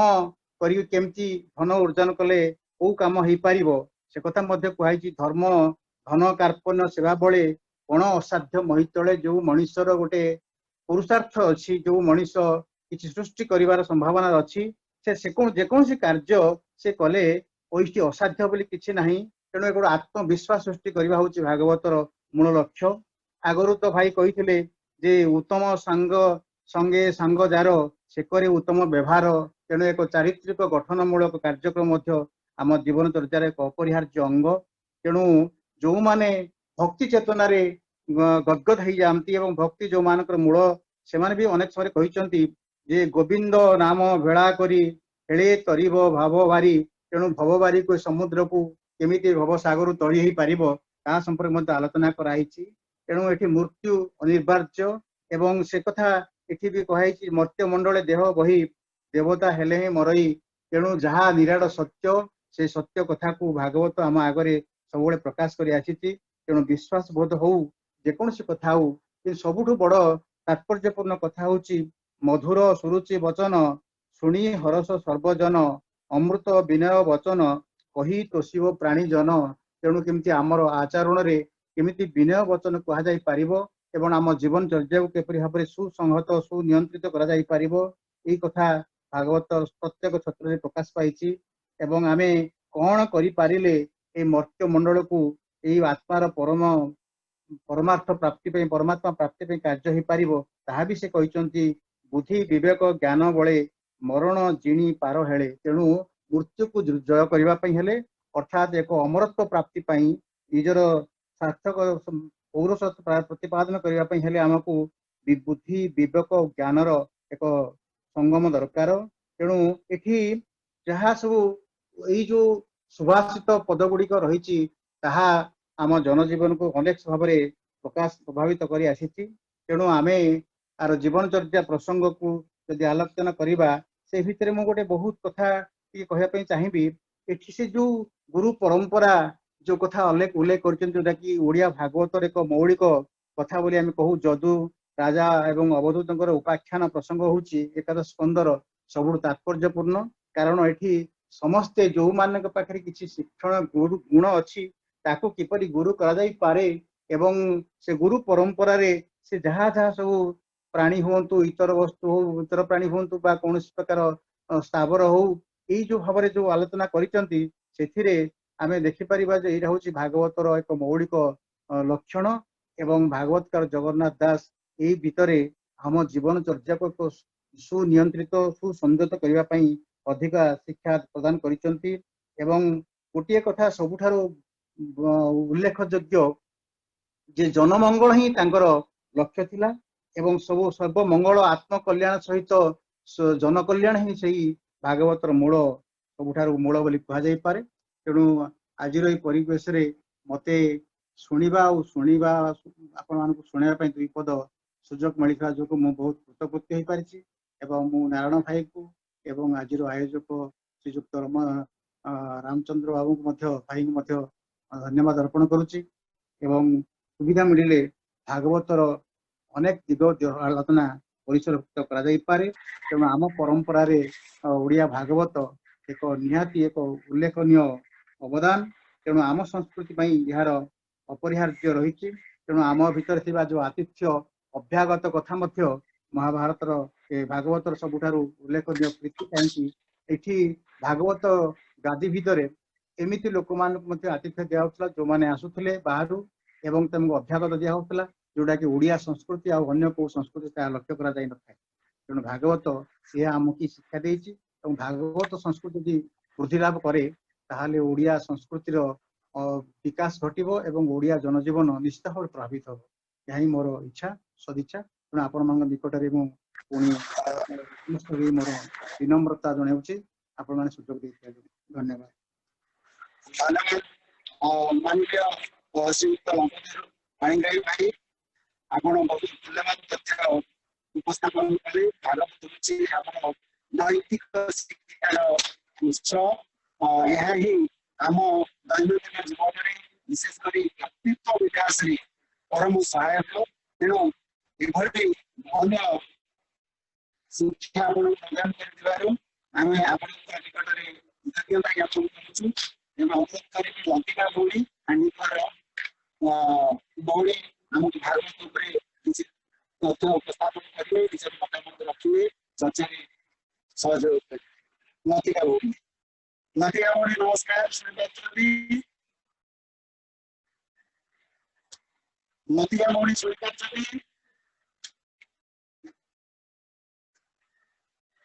अनम्यूट कर। हां आज्ञा नमस्कार समस्तंको। आज्ञा नमस्कार स्वागतम। जय जगन्नाथ। वंदे उत्कल जननी वंदे मातरम। प्रथमे आसर रे उपस्थित समस्त विज्ञ प्राज्ञ महान सारस्वत साधकों को मोर भक्तिपूर्ण सश्रद्ध नमस्कार, मोर सारस्वत प्रणाम, असरंत शुभेच्छा और आज एते सुंदर आलोचना रे अंश ग्रहण विशेष सुजोग पाइथिबारु समस्तक प्रति मु गभीर कृतज्ञता ज्ञापन करुछि। विशेष करी आयोजक माननकु मु हृदय रु मोर गभीर कृतज्ञता निवेदन करुछि। ओडिया जगन्नाथ दासंकर अति बड़ी जगन्नाथ दासंकर ओडिया भागवत पुणी जनजीवन रे ताहार प्रभाव वास्तविक एक व्यापक विषय। ए चर्चा जहा पूर्वरु आमर वरिष्ठ वक्ता माने कहि जाइथिले भागवत जेतेबेले 7 दिन धरी तार आलोचना हुए तेबे तथापि एतिकी समय भी जहा आम भितरे जो आलोचना चलीची तार निश्चित भाव रे बहु गुरुत्व रहिछि एवं तार आम उपरे प्रभाव रहिछि एवं जेमिति जेभली तरंग जेभली विस्तारित हुए आमे सेही भली गोटे गोटे माध्यम विज्ञान रो छात्र मु आमे प्रत्येक गोटे गोटे सेही आमरी बाट दे एई भगवत चेतनार एई स्रोत क्रम विस्तार लाभ करिवो। आउ ओडिया जनजीवनर जाग्रत प्रहरी ओडिया जातीय चेतनार प्राण स्पंदन उत्कलीय चेतना राज्यर अवचेतनर अवबोधर ओडिया जीवन धारार मार्गदर्शिका अति बड़ी जगन्नाथ दासंकर ओडिया भागवत वास्तविक ए जातिर परिचय, ए जातिर मूल मंत्र तार आत्मा। केवल ए ओडिया भागवत केवल एक सारस्वत कृति नुहे बरं समग्र ओडिया जन चेतनार यह एक सर्वजन स्वीकृत सर्वजन सम्मत अकुंठित चित्तरे ग्रहण योग्य एक आचरण संहिता जो आदौ अत्युक्ति नाही, जहा सहित आपण माने समस्ते निश्चित भाव रे एकमत हेबे। यह केवल रस आस्वादन पाई नुहे, यह रस आस्वादन पाई ता सहित यह अनुसरण पाई। यह को हमें अनुसरण करिबा आम जीवन धारा रे आम जीवन प्रवाह रे भागवत वाणी को आमे ताको अवलंबन करिबा। जीवन जीवार जो कला जो विषय आज रविशंकर कहउचंती दि आर्ट ऑफ लिविंग से जीवन जीवार जो चिरंतन मूल्यबोध जो जो सुंदर कलाटी कहीं केउ कालरू आमर से प्राचीन पंचसखांक भितरु जे जने मुख्य अति बड़ी जगन्नाथ दास से कथा हमको शिखे दे जाइछंती ओडिया भागवत रे। एभली एक अद्भुत अनन्य ग्रंथ रचना करी अति बड़ी जगन्नाथ दास जे सर्वप्रिय सर्वजनादृत एक कालजयी कीर्तिमान स्तंभ से स्थापन करी जाइछंती, जहा सहित आपण माने समस्ते निश्चित भाव रे एकमत हेबे एवं आदौ यह अत्युक्ति नुहे। ए ओडिया भागवत केवल गोटे ट्रांसलेशन नुहे, दिस इज ए ट्रांसक्रिएशन बा यह केवल गोटे कौन ताकू आमे ओडिया रे कहिबा अनुवाद नुहे, यह एक ଅନୁସୃଜନ ଏଥିରେ ଅନେକ ମୌଳିକତା ରହିଛି। ନିଜର ମା ବୁଝି ପାରୁନଥିଲେ ସଂସ୍କୃତ ଭାଗବତ, ତେଣୁ ମାଙ୍କ କଥା ରକ୍ଷା କରି ମା କେମିତି ଭାଗବତ ବୁଝିପାରିବେ। ମା କହିଲେ ଆରେ ମୁଁ ତ ସଂସ୍କୃତ ଭାଷା ବୁଝିପାରୁନି, ବଡ ଜଟିଳ ଶବ୍ଦ, ମୋର ଭାଗବତ ଶୁଣିବାକୁ ଇଚ୍ଛା ଅଛି। ମାଙ୍କ କଥା ରକ୍ଷା କରି ଦିନେ ଜଗନ୍ନାଥ ଦାସ ଏତେ ମାତୃଭକ୍ତ ଥିଲେ, କେତେ ନିବିଡ଼ ଭାବରେ ମାଙ୍କୁ ଭଲ ପାଉଥିଲେ ଏବଂ ସେ ଓଡିଆ ଭାଷାରେ ଭାଗବତ ରଚନା ଆରମ୍ଭ କରିଥିଲେ। ଆଜି ଯଦି ଆମ ଓଡିଆ ଭାଷା ଶାସ୍ତ୍ରୀୟ ମାନ୍ୟତା ପାଇଛି, ତେବେ ସେଥିରେ ଏଇ ଅତିବଡି ଜଗନ୍ନାଥ ଦାସଙ୍କର ଯୋଉ ତାଙ୍କର ଯୋଗଦାନ କେତେ ବଡ, କେତେ ମହାନ, ଆମେ ସେ ବିଷୟରେ ନିଶ୍ଚିତ ଭାବରେ ଚିନ୍ତା କରିବା। ଓଡିଶାର ଜନଜୀବନ ଉପରେ ଏହାର ପ୍ରଭାବ ସମ୍ପର୍କରେ ମୁଁ ବା କି ବ୍ୟାଖ୍ୟା କରିବି, ଅକିଞ୍ଚନ ମାତ୍ର। ଏଇ ଯୋଉ ଜ୍ଞାନର ଅଗାଧ ସାଗର, ତା ଭିତରେ ଏତେ ଗଭୀର ତତ୍ତ୍ୱ ରହିଛି, ଏତେ ଦର୍ଶନ ରହିଛି, ଜୀବନର ଏତେ ବହୁ ମୂଲ୍ୟବାନ କଥା ସେଥିରେ ରହିଛି, ଯାହାକୁ ଆଲୋଚନା କରିବା ପାଇଁ ସମଗ୍ର ଜୀବନ ବି ପର୍ଯ୍ୟାପ୍ତ ନୁହେଁ। ତାକୁ ବୁଝିବା, ତାକୁ ମନନ କରିବା, ଖାଲି ତାକୁ ପାଠ କଲେ ହବ ନାହିଁ, ତାର ଗଭୀର ଭାବକୁ ବୁଝିବାର ଅଛି ଏବଂ ଜୀବନରେ ତାର ପ୍ରୟୋଗ କିଞ୍ଚିତ ମାତ୍ରାରେ ଯଦି ହେଇପାରିବ, ତାହେଲେ ଏଇ ଭାଗବତ ପାଠ ନିଶ୍ଚିତ ଭାବରେ ତାର ଗୁରୁତ୍ୱ ଆହୁରି ବଢିଯିବ। ଜୀବନକୁ ଯଦି ତାହା ଜୀବନର ଆମର ଜୀବନ ପ୍ରବାହ ଉପରେ ଯଦି ତାହା ପ୍ରଭାବ ପକେଇ ପାରିବ। ଆଜି ଯୋଉ ଦିଗଭ୍ରଷ୍ଟ ସମାଜ, ଆଜି ଅତ୍ୟାଧୁନିକ ସମାଜ, ଯେଉଁ ପାଶ୍ଚାତ୍ୟ ସଂସ୍କୃତିର ଯେଉଁ କୁପ୍ରଭାବ, ଯାହାକି ଆମ ସମଗ୍ର ଭାରତ ବର୍ଷକୁ ଯେଉଁଭଳି ଭାବରେ ପ୍ରଭାବିତ କରିଚାଲିଛି, ଯେଉଁଭଳି ଭାବରେ ଆଧୁନିକ ପିଢି ଯେଉଁଭଳି ଭାବରେ ଆଜି ସେମାନେ ତାଙ୍କର ଜୀବନ ଚର୍ଚ୍ଚା ଆଜି ଯେଉଁଭଳି ଭାବରେ ଚାଲିଛି, ଏଇ ଓଡିଆ ଭାଗବତର ଯାହାକି ଆମର ଆଚରଣ ସଂହିତା କିଞ୍ଚିତ ଯଦି ତା ଉପରେ ତାଙ୍କର ପ୍ରଭାବ ପଡନ୍ତା, ତାହେଲେ ସେମାନେ ସବୁ ନିଶ୍ଚିତ ସଜାଡି ହେଇଯାଆନ୍ତେ। ଆଜି ତାହାର ଆବଶ୍ୟକତା ରହିଛି। ଆଜି ଟେକାଟେ ପକେଇଦେଲେ ଆମେ ଦେଖୁଛେ ସେ ଜଣେ ଇଞ୍ଜିନିୟର, ଲୋକଙ୍କ ପାଖରେ ପଇସାର ଅଭାବ ନାହିଁ, କୋଟି କୋଟି ଟଙ୍କା ବାପା ମା ଖର୍ଚ୍ଚ କରୁଛନ୍ତି, କିନ୍ତୁ ମଣିଷ ଗଠନ ହଉନି। ମଣିଷ ତିଆରି କାରଖାନାରେ ବି ଆମେ ମଣିଷ ଗଢିବାକୁ ହୁଏତ ସମ୍ଭବ ଆଜି ହେଇପାରୁନି, କାରଣ ସମଗ୍ର ସମାଜ ଆଜି କିଭଳି ଭାବରେ ଗତିଚ୍ୟୁତ, ତାହା ବଡ ଚିନ୍ତାର ବିଷୟ। ତେଣୁ ଓଡିଶାର ଜନଜୀବନ ଉପରେ ଏହାର ପ୍ରଭାବ ସମ୍ପର୍କରେ ମୁଁ କଣ ବା ବ୍ୟାଖ୍ୟା କରିବି। ନବାକ୍ଷରୀ ଛନ୍ଦରେ ଗୁଜ୍ଜରୀ ବୃତ୍ତରେ ରଚିତ ଏ ଅମୂଲ୍ୟ ଗ୍ରନ୍ଥଟି ଆମ ଓଡିଆ ଜନଜୀବନର ଏକ ଅଦୃଶ୍ୟ ଆଚରଣ ସଂହିତା। ଏହା ଆମର କୋଉ ଏରା ପାର୍ଲାମେଣ୍ଟରେ ଲେଖା ହେଇନି, ଏଟାକୁ କେହି ଜୋର କରି ଆମ ଉପରେ କେହି ଲଦି ଦେଇନି। ଏହା ଜଣେ କବିଙ୍କର, ଜଣେ ସାରସ୍ୱତ ସାଧକଙ୍କ ଦ୍ଵାରା ଏହା ସୃଷ୍ଟି ହେଇଛି। ତେଣୁ କହିଲି ଏହା ଅଦୃଶ୍ୟ ଆଚରଣ ସଂହିତା। ଆମ ଭାଗବତର ବାଣୀକୁ ନ ମାନିଲେ ଆମକୁ କେହି ବାନ୍ଧିକିରି ଜେଲରେ ପୁରେଇ ପାରିବେନି, ସେଇ ନିୟମ, ସେଇ ଅଧିକାର ହୁଏତ କାହାର ନାହିଁ। କିନ୍ତୁ ଆମର ମାନସ ରାଜ୍ୟରେ ତାର ଯୋଉ ପ୍ରଭାବ, ସେଥିରେ ଯୋଉ କଥା ଗୁଡିକ ଲେଖା ହେଇଛି, ପ୍ରତିଟି ଜୀବନର ପ୍ରତିଟି ପଦପାଦରେ, ପ୍ରତିଟି ମୁହୂର୍ତ୍ତରେ ଆମେ ଯଦି ଭାଗବତ ବାଣୀକୁ ଅନୁସରଣ କରିବା, ତାହେଲେ ଜୀବନ କେତେ ସୁନ୍ଦର, କେତେ ମଧୁମୟ ହୋଇ ଉଠିବ। ଶ୍ରୀ ଚୈତନ୍ୟ ଶ୍ରୀମନ୍ଦିର କଳ୍ପବଟ ମୂଳେ ଶ୍ରୀ ଜଗନ୍ନାଥଙ୍କୁ ଓଡିଆ ଭାଗବତର ମଧୁର ରସାମୃତ ପାନ କରି ଭାବ ଗଦଗଦ ହେଇଯାଇଥିଲେ। ସେ ବିହ୍ୱଳିତ ହେଇଯାଇଥିଲେ, ଅଧୀର ତନ୍ମୟ ହେଇ ଉଠୁଥିଲେ ଏବଂ ପ୍ରତି ଓଡିଆ ଘରର ଏହା ଏକ ଅନିବାର୍ଯ୍ୟ ଏକ ଆଧ୍ୟାତ୍ମିକ ପୁସ୍ତକ। କଥା କଥାକେ ଆମେ ତାର ଉଦ୍ଧୃତି ଦଉ। ଅନେକ ମୋ ପୂର୍ବରୁ ମାନନୀୟ ବକ୍ତା ଯୋଉମାନେ କି ଏ ବିଷୟରେ, ମୁଁ ଏ ବିଷୟରେ ସାମାନ୍ୟ ହୁଏତ ଜାଣିଛି, ପୂର୍ବରୁ ଯୋଉ ଗୁଣିଜନ ମାନେ ଏ ବିଷୟରେ ବଡ ସୁନ୍ଦର ଭାବରେ ଅନେକ ଉଦ୍ଧୃତି ଏହା ଉପରେ ସବୁ ଦେଇ ସାରିଛନ୍ତି। କିଛି ମାତ୍ର ଯାହା ମୋ ମନରେ ଅଛି ସେଇଗୁଡିକୁ ମୁଁ ହୁଏତ ବା ସଂଗ୍ରହ କରିପାରିଛି। ଯେମିତି ପ୍ରାଣୀର ଭଲ ମନ୍ଦ ବାଣୀ ମରଣ କାଳେ ତାହା ଜାଣେ। ଏଇ ଦୁଇ ଧାଡି ଭିତରେ କେତେ ଗୂଢ ତତ୍ତ୍ୱ ଲୁଚି ରହିଛି, କି ଜୀବନ ଦର୍ଶନ ଲୁଚି ରହିଛି। ମହାତ୍ମା ଗାନ୍ଧୀଙ୍କୁ ଯେତେବେଳେ ନାଥୁରାମ ଗଡସେ ଯେତେବେଳେ ତାଙ୍କ ଉପରେ ଯେତେବେଳେ ଗୁଳି ଫୁଟେଇଥିଲେ, ତାଙ୍କ ପାଟିରୁ ବାହାରି ଯାଇଥିଲା ହେ ରାମ, ରାମ ଶବ୍ଦ ବାହାରି ଯାଇଥିଲା। ତାହେଲେ ଯୋଉ ଏଇ ଛୋଟିଆ କଥାଟି ଭାଗବତରେ ଆମର ଲେଖା ହେଇଛି, ପ୍ରାଣୀର ଭଲ ମନ୍ଦ ବାଣୀ ମରଣ କାଳେ ତାହା ଜାଣି। ମତେ ଯେତେବେଳେ କଷ୍ଟ ହଉଛି, ମୁଁ କାହାକୁ ଗାଳି ଗୁଲଜ କରୁଛି ନା ମୁଁ ଈଶ୍ୱରଙ୍କ ନାମ ସ୍ମରଣ କରୁଛି, ସେ ତାହାରି ଭିତରେ ମୋର ସମଗ୍ର ଚରିତ୍ର ପ୍ରତିବିମ୍ବିତ ହଉଛି। ଅଜାମ୍ବିଳ ମହାପାପୀ ଥିଲା, କିନ୍ତୁ ଶେଷ ବେଳକୁ ଭଗବାନଙ୍କ ନାମକୁ ସ୍ମରଣ କରି ସେ କଣ ଉଦ୍ଧାର ପାଇଗଲା। ଅବଶ୍ୟ ଏଇ ଦୁଇଟି କଥାକୁ ଯଦି ଆମେ କହିବା, ତାହେଲେ ହୁଏତ ଏହା ପରସ୍ପର ବିରୋଧୀ ଭଳି ମନେ ହୋଇପାରେ, କିନ୍ତୁ ଉଭୟର ଗୁରୁତ୍ୱ ରହିଛି। ସେହିପରି ଜଞ୍ଜାଳଗ୍ରସ୍ତ କର୍ମକ୍ଲାନ୍ତ ମଣିଷ ଓଡିଆଟିଏ ଜୀବନର ଅପରାହ୍ନରେ ଯେତେ ଥକିଗଲା ବେଳେ ସେ ଗୁଣୁଗୁଣାଏ ହେଇ ଭାଗବତର ବାଣୀ। ମୋ ଆଈ ସେ କଥା କହୁଥିଲେ, ମୁଁ ତାଙ୍କରିଠୁ ଏଇ 2 ଧାଡି ଶିଖିଛି। ଯେତେବେଳେ ବହୁତ କାମ କରି କରି ସେ କେତେବେଳେ ଥକି ଯାଆନ୍ତି, ସେ କହନ୍ତି କର୍ମ କଷଣ ଦେହ ସହେ ଅରଣ୍ୟ ଅଜଗର ପ୍ରାୟ। ଶରୀରକୁ କଷ୍ଟ ହଉଛି, ତାକୁ କିନ୍ତୁ ସହିବାକୁ ପଡିବ, ଏଇ କଥା ଭାଗବତରେ ଲେଖା ହେଇଛି। କି ବର୍ଣ୍ଣନା ଚାତୁରୀ,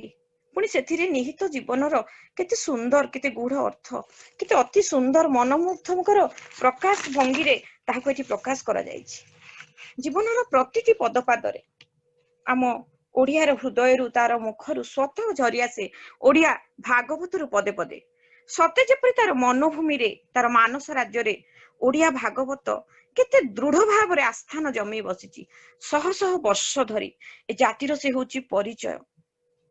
ଏ ଜାତିର ସେ ହଉଛି ସ୍ୱାଭିମାନ। ଆମେ ଗର୍ବର ସହିତ କହିପାରିବା ଆମର ଓଡିଆ ଭାଗବତ ଅଛି। ତାକୁ ଅନୁକରଣ କରି ଆସାମରେ ଜନୈକ କବି, ମୁଁ ତାଙ୍କ ନାଁ କହିପାରୁନି, ହଠାତ୍ ମନେ ପଡୁନି, ପିଲାମାନଙ୍କୁ ପଢଉଥିଲି, ତାଙ୍କର ନାମଘର ପ୍ରତିଷ୍ଠା କରାଯାଇଛି ଓଡିଆ ଭାଗବତର ଅନୁସରଣରେ। ଆମର ଯେତେବେଳେ ଜୀବନରେ ମନ ଭିତରେ କିଛି ବି ଦ୍ୱନ୍ଦ୍ୱ ଆସୁଛି, କେତେବେଳେ ମନରେ ଭୟ ଉପୁଜୁଛି, କେତେବେଳେ ଆମେ ଲୋଭ ମୋହଗ୍ରସ୍ତ ହୋଇ ବାଟ ହୁଡି ଯାଉଛୁ, କେତେବେଳେ ଟିକେ ସୁଖ ଆସିଲେ ଆମେ ଆନନ୍ଦରେ ଉତ୍ଫୁଲ୍ଲିତ ହେଇଯାଉଛୁ, କେତେବେଳେ ଦୁଃଖରେ ମ୍ରିୟମାଣ ହୋଇ ପଡୁଛୁ, ସେତେବେଳେ ଜୀବନର ପ୍ରତିଟି ପରିସ୍ଥିତିରେ ଓଡିଆ ଭାଗବତର ପଙ୍କ୍ତି ଗୁଡିକ ସ୍ୱତଃ ମନ ଭିତରେ ଉଦ୍ଭାସିତ ହଉଛି। ସେ କେତେବେଳେ ଆମକୁ ବାଟ ଦେଖଉଛି, କେତେବେଳେ ଦମ୍ଭ ଦଉଛି, ଭରସା ଦଉଛି, କେତେବେଳେ ମନ ଭିତରେ ସେ ଆଶାର ଦୀପଟିଏ ଜାଳି ଦଉଛି। ସେ ଆମକୁ ବୁଝଉଛି ଠିକ କଣ, ଭୁଲ କଣ, ଉଚିତ କଣ, ଅନୁଚିତ କଣ, ଠିକ ବାଟଟା କଣ। ମୋ ଆଗରୁ ଅନେକ ବକ୍ତା କହିସାରିଛନ୍ତି ଏବଂ ଏହା ବି ଅତ୍ୟନ୍ତ ସତ କଥା ଯେ ଆଗରୁ ଯେତେବେଳେ ଏତେ ଗଣମାଧ୍ୟମ ନଥିଲା, ଏତେ ଚ୍ୟାନେଲ ନଥିଲା, ଟେଲିଭିଜନରେ ଏତେ ମନୋରଞ୍ଜନ କାର୍ଯ୍ୟକ୍ରମ ପ୍ରସାରଣ ହଉନଥିଲା, କିଛି ନଥିଲା, ଏସବୁ ବିଜ୍ଞାନର ଯୋଉ ଆମେ କଳା ଚାତୁରୀ ଦେଖୁଛେ ଏବଂ ପଥଭ୍ରଷ୍ଟ ହଉଛେ, ସେସବୁ ଏତେ କିଛି ନଥିଲା। ତାର ଦ୍ୟାଟ ଇଜ ଅଲସୋ, ମୁଁ କହିବି ଦ୍ୟାଟ ଇଜ ଏ ନେସେସାରୀ ଇଭିଲ। ଯେତିକି ଆବଶ୍ୟକ ତାର ସେତିକି ଖରାପ ଗୁଣ ମଧ୍ୟ ଅଛି। ଇଟ୍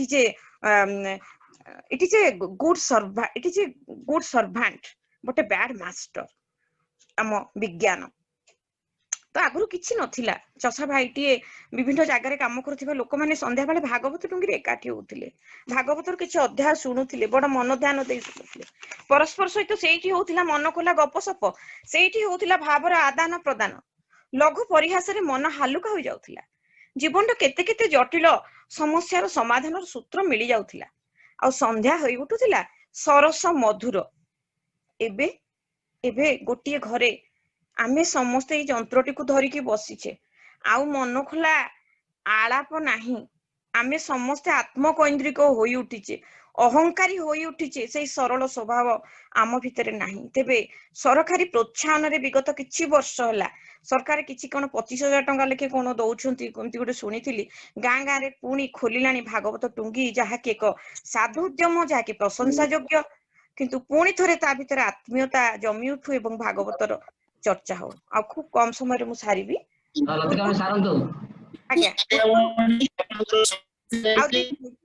2 ମିନିଟ ଭିତରେ ସାରିବି। ପୂର୍ବରୁ ଘରେ ବୟସ୍କ ଆଜ୍ଞା 2 ମିନିଟ ଅଛି, ସେଇ 2 ମିନିଟ ଆଜ୍ଞା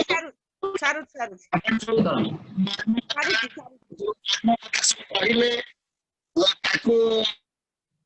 ଆଜ୍ଞା ଗୋଟେ ଆଜ୍ଞା। ପୂର୍ବରୁ ଘରେ ବୟସ୍କ ଜେଜେମା ସନ୍ଧ୍ୟା ହେଲେ ନାତି ନାତୁଣୀଙ୍କୁ ଅନୁନୟ ହଉଥିଲେ ଭାଗବତରୁ। ସାରି ଦଉଛି ଏଠିକି, ଆଜ୍ଞା ସାରିବି କି ଏଇଠି? ହଁ ସାରୁଛି, ଆଜ୍ଞା ଆଜ୍ଞା ସାରୁଛି। ତେଣୁ ଜୀବନ ଆଜି ଏଇଭଳି ସ୍ତରକୁ ପହଞ୍ଚି ଗଲାଣି। ଆଉ ଜୀବନର ଶେଷ ମୁହୂର୍ତ୍ତରେ ମୁଁ ମୁର୍ମୁଷୁ ଆତ୍ମୀୟ ସ୍ୱଜନଙ୍କୁ ପୁଣ୍ୟ ଫଳ ପ୍ରାପ୍ତି ଉଦ୍ଦେଶ୍ୟରେ ଭାଗବତର ଅଧ୍ୟାୟ ଲେଖି ଶୁଣା ହଉଥିଲା। ଓଡିଆ ଭାଗବତ ଏ ଜାତିର ପ୍ରାଣ ସ୍ପନ୍ଦନ, ତାର ପ୍ରାଣ ପ୍ରବାହ, ତାର ଚେତନା, ଅବବୋଧ, ଚାଲିଚଳନ, କଥା ଭାଷା, ପ୍ରଥା ପରମ୍ପରାର ଓଡିଆ ଭାଗବତ ହଉଛି ଅବିଚ୍ଛେଦ୍ୟ ଅଙ୍ଗ, ଅଂଶ, ତାର ଆତ୍ମା।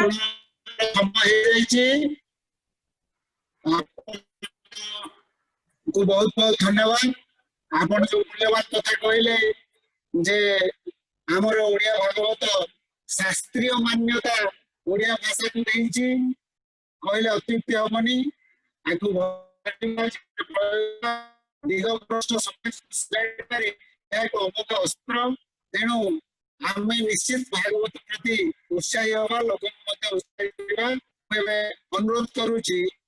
मान्य श्रीयुक्त निरंजन पट्टनायक महोदय जहाँ को समय मात्र 2 मिनिट से 2 मिनिट रे कार्यक्रम निरंजन शेष करेंगे 2 मिनिट समय। धन्यवाद।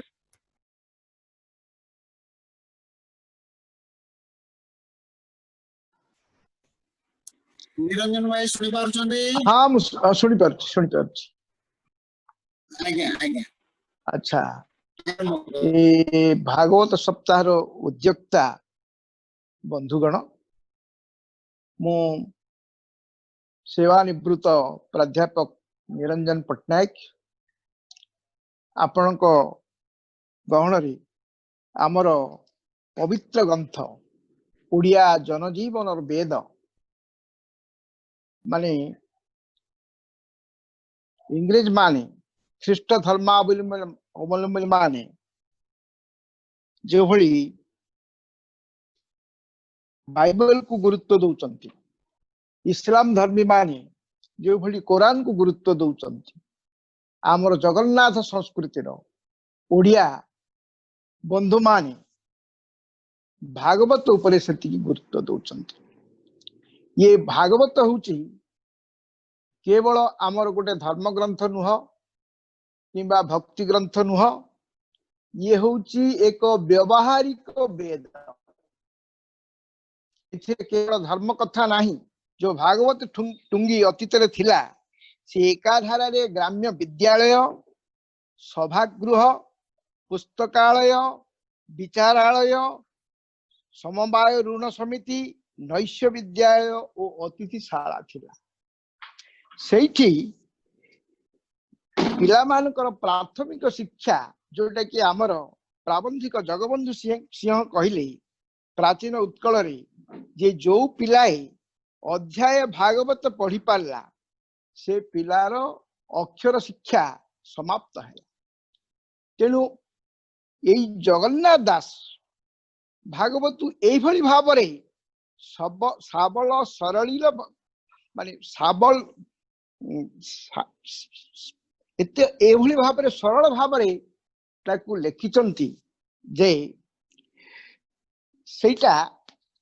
एबे मध्य आमर जोटा कि प्रामाणिक ओडिया रहिछि, एबे मध्य जो प्रामाणिक ओडिया रहिछि जाको आमे स्टैंडर्ड लैंग्वेज बोली कहूचे, से स्टैंडर्ड लैंग्वेज रो निकटवर्ती भाषा। अच्छा एठी गोटे कथा मु कहिबी आपण मानकु जे जगन्नाथ दास भागवत लेखिकिरी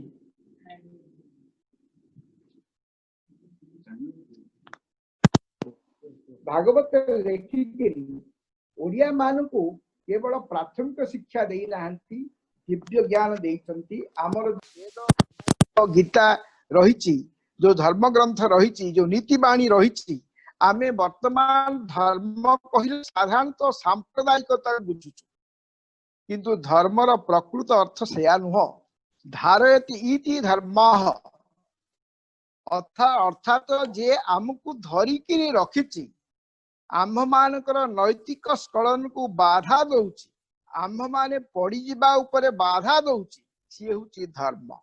जोटा कि मनु धर्मर 10टी गुण कहिले से 10टी जाक गुणर कथा भागवतर एई जो एकादश स्कंद जगन्नाथ दास लिखिचंती। आमर वर्तमान आमे जो भागवत पाउछे सेथिरे 13टी स्कंध रहिछि,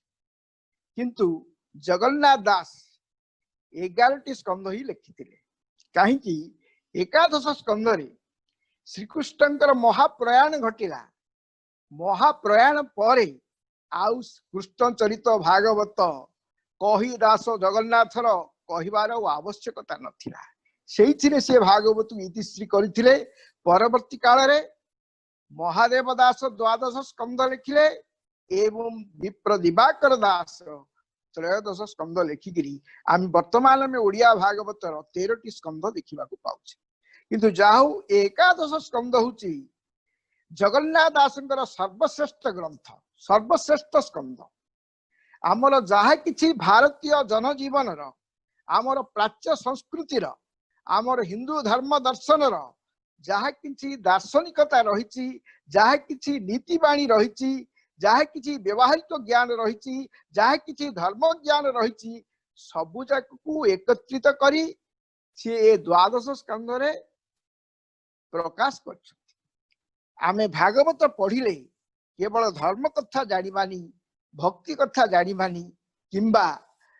आमर जनजीवन कथा जानिबानी कहीं ना भागवत टुंगी थिला सेठी ए भागवत को आलोचना करके भागवत को आधार करी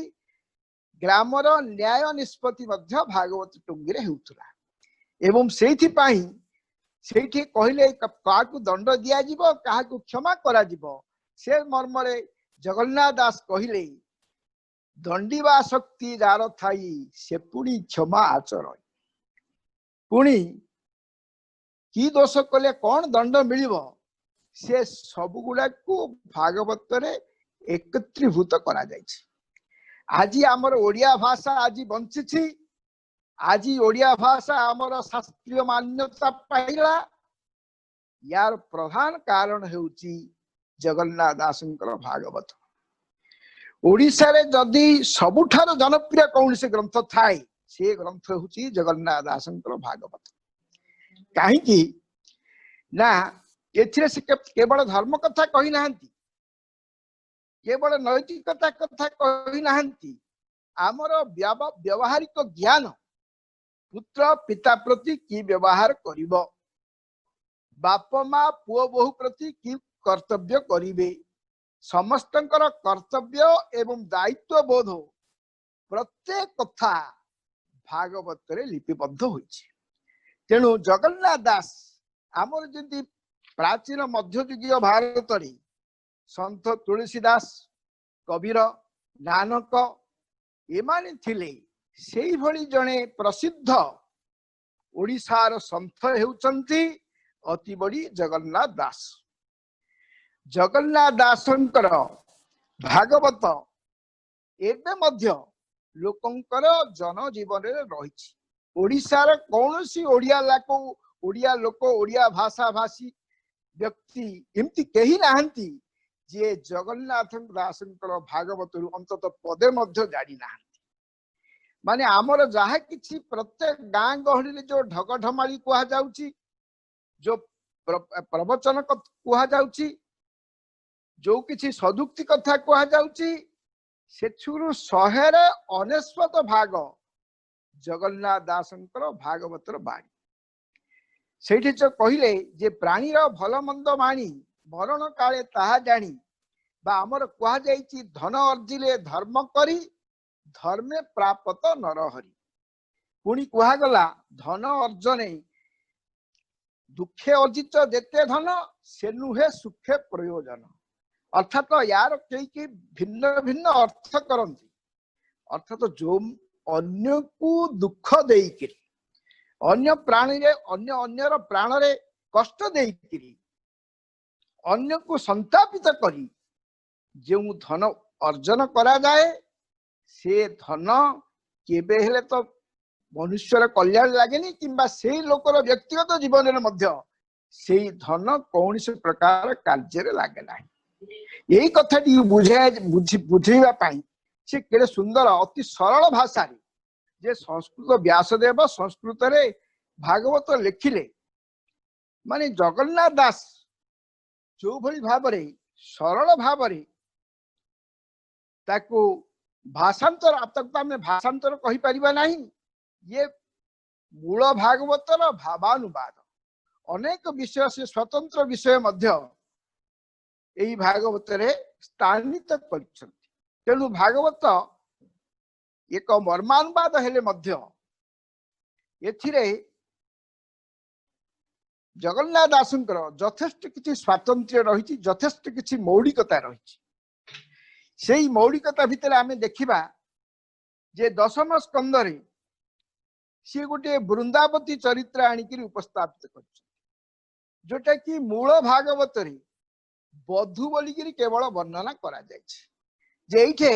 जे मनुष्य अहंकारी हे गले से केबे हेले ताकू आमे भलो लोक बोली कहबा नै तेणु जेते बेले श्रीकृष्ण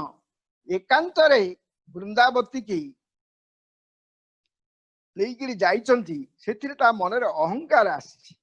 एवं परिशेष रे श्रीकृष्ण कौन करचंती ना ताकू निर्जन स्थान रे छाड़ी देइकिरी अंतर्ध्यान हेछ तेणु से सबु बेले कहउचंती जे अहंकार माने गोटिए लोक को आमे भल मनुष्य केते बेले कहिबा से जेते बेले कि अहंकार ठारू दूर रे रहिबो तेणु आमे देखिले ए जो देह साधना जोटा कि कुमार संभव कालिदास कहिले शरीर माध्यम खड़ धर्म साधन ताकू परोक्ष भाव रे जगन्नाथ दास कहिचंती कोन ये देह थिले सर्व पाई जळे जेसन चंद्र छाई चंद्रटा थिबारु जलटा थिबारु ही चंद्रर प्रतिबिंब जल रे प्रतिबिंबित हैला ये देह थिले ही से सुख दुख पाइबो काहेकि ना जिमती की धर्म साधन करिबा पाई शरीर एक बलिष्ठ माध्यम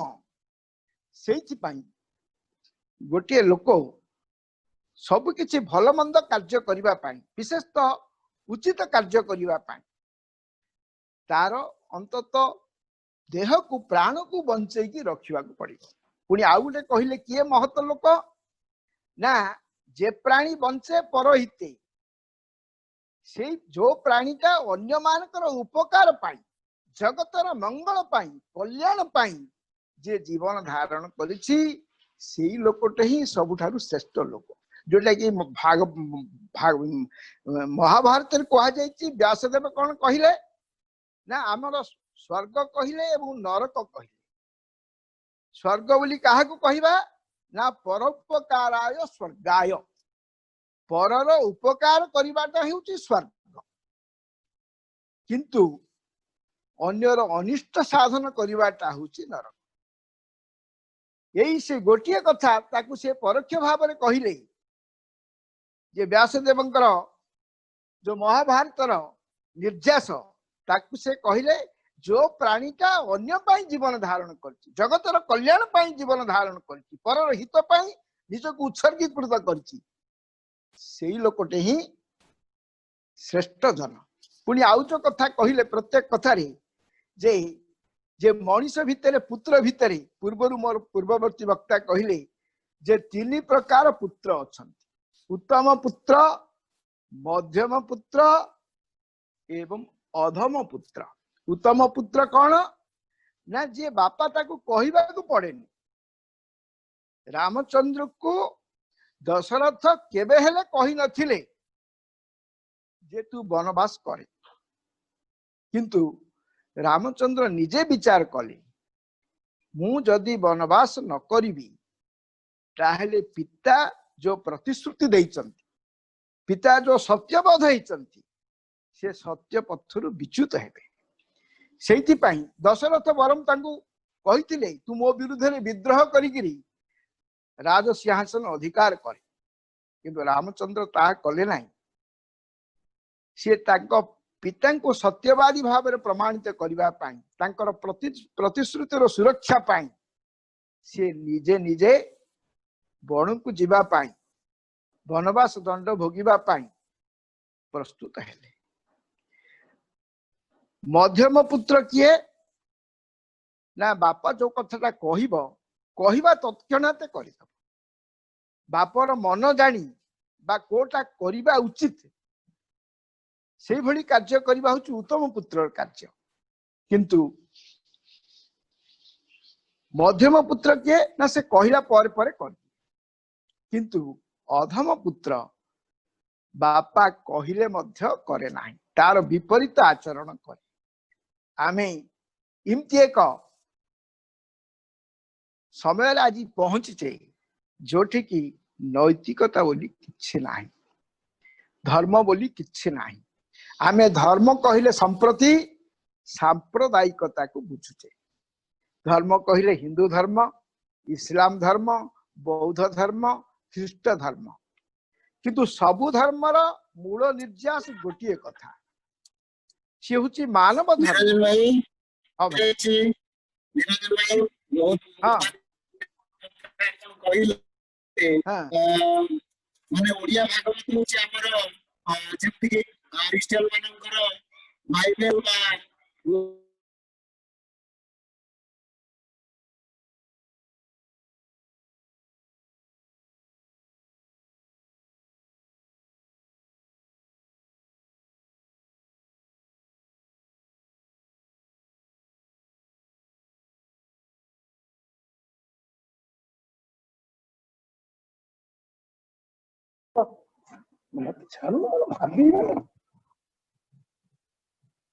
हरिओम। नथिंग इज ऑडिएबल, किछि सुना जाउनी।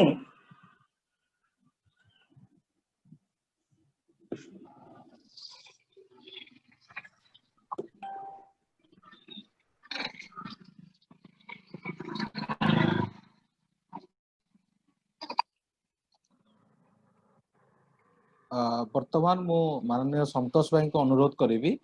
से धन्यवाद रखंतु। कहीं सुबिले आज्ञा ए वर्तमान सुबिला आज्ञा आज्ञा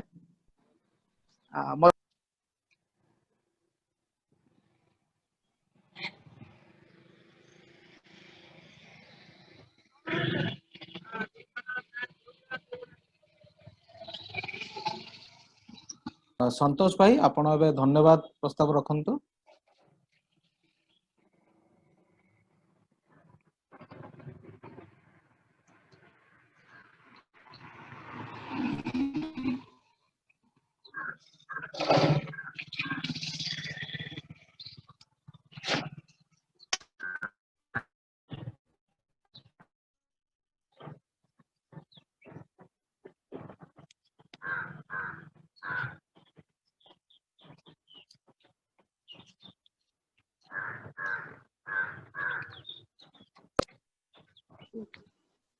कोई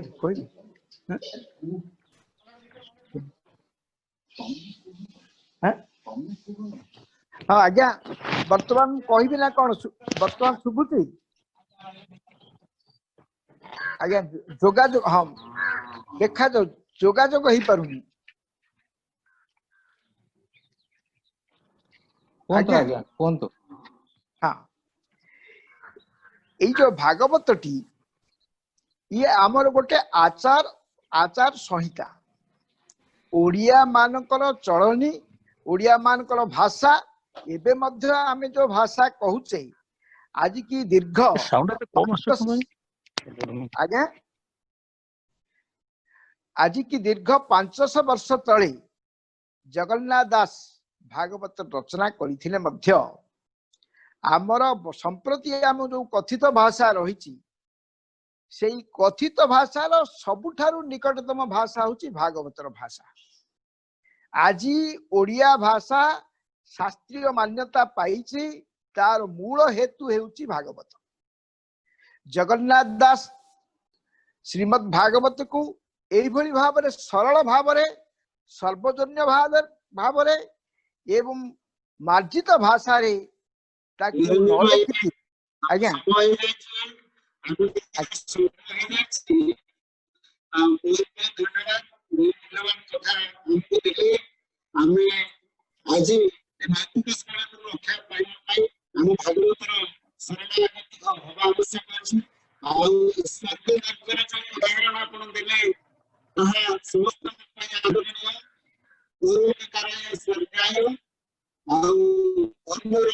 चिंता करबा आशा करी एक समस्ते करवा एवं सर्वे कोरोना काल में निज निज शरीर को सुस्थ रखा नियोजित करवा ये आशा समस्त करी समय संतोष भाई को अनुरोध करी से धन्यवाद अर्पण करेंगे। संतोष भाई शुणुपारे संतोष भाई शुणुपारे संतोष भाई शुणुपारे श्रीराम भाई आपण धन्यवाद ज्ञापन करंतु संतोष भाई कुछ यांत्रिक प्रोब्लेम जो आम सहित हेलो आगे संतोष भाई आसिले हेलो हाँ संतोष भाई कहतु धन्यवाद मुझे कि शुणी पारुनी कि शुणी पारुनी कोन कहू कि शुणी पारुनी एते जेते धीरे आसी आपण आवाज मु शुणी मते प्रथमे बोला क्लियर था बर्तमान बहुत आपण को आवाज कम आसी बहुत कि शुणी पारुनी कोन कहउछन श्रीराम भाई आपण धन्यवाद प्रस्ताव रखंतु ठीक अछि आज बड़ा सौभाग्यर कथा प्रथमे से कार्यक्रमर प्रकृत आयोजक अखिल भारतीय साहित्य परिषद ओडिशार मुख्य आम प्रिय नारायण भाई को धन्यवाद देवी आप समस्त को आज एकाकार कर देछंती भागवत को माध्यम करके नहीं नहीं नहीं सेतर को से आसी नथिले मो एबे जस्ट से धन्यवाद दे देले तो अमृत पान परिवार सुযোগ मिलेछि आम गहणरे सुवक्ता भावरे आजर मुख्य वक्ता माननीय डॉक्टर अभय कुमार नायक भाई को बहुत बहुत धन्यवाद देवी से आज जो मूल भित्ति स्थापन कले ये चर्चार एवं जहाँ की परवर्ती समय वक्ता मान से मार्ग में आगे बढ़ा सहाय करेंगे पंडित दिवाकर नंद महोदय जे की अमूल्य वाणी भागवत संग्रह करके हमको सुनाइले पंडित विपिन बिहारी सामल महोदय जे की अति सुंदर कथा मान निकट में उपस्थापन कले श्रीयुक्त रामकृष्ण त्रिपाठी महोदय श्रीयुक्त लंबोदर पाणिग्राही महोदय एवं आमर लतिका मुनि सर्वोदरी निरंजन भाई समस्ते जो मूल्यवान कथा सब आम आगे रखिले समस्त को कोटि कोटि धन्यवाद भागवत आसर आज समस्त भागवत विषय जो माने नवागत थिले जो माने ज्ञान ग्रहण करथिले भागवत खाली एपटु सेपटु किछि पद आदेश नहीं ताको समस्त संकलित करी भागवतर मूल्य भागवतर प्रभाव ओडिसा जनजीवन को केमिति आलोकित करिछि एहा हमर बाइबल एहा हमर कुरान एहा हमर गीता एहा हमर सब किछि कहले अत्युक्त होनी भागवत ओडिसा प्रदेश गठन करे भागवतर अवदान कथा कही हमको साक्षर ओडिसा करने भागवत किभଳି अनुग्रहित करछंती से सब देखिले परमाराध्य श्री जगन्नाथ दास चरण तले शतकोटि प्रणति बाड़ीवा सहित हम जीवन शैली को एमती जुग जुग धरी भागवत प्रभावित करता वक्ता मान को पुनर्बार धन्यवाद दे हम प्रिय अखिल भारतीय साहित्य परिषद संगठन समस्त कर्मकर्ता को शत शत प्रणाम जणी मोर धन्यवाद वर्ग शेष करुछि ओवर टू नारायण भाई।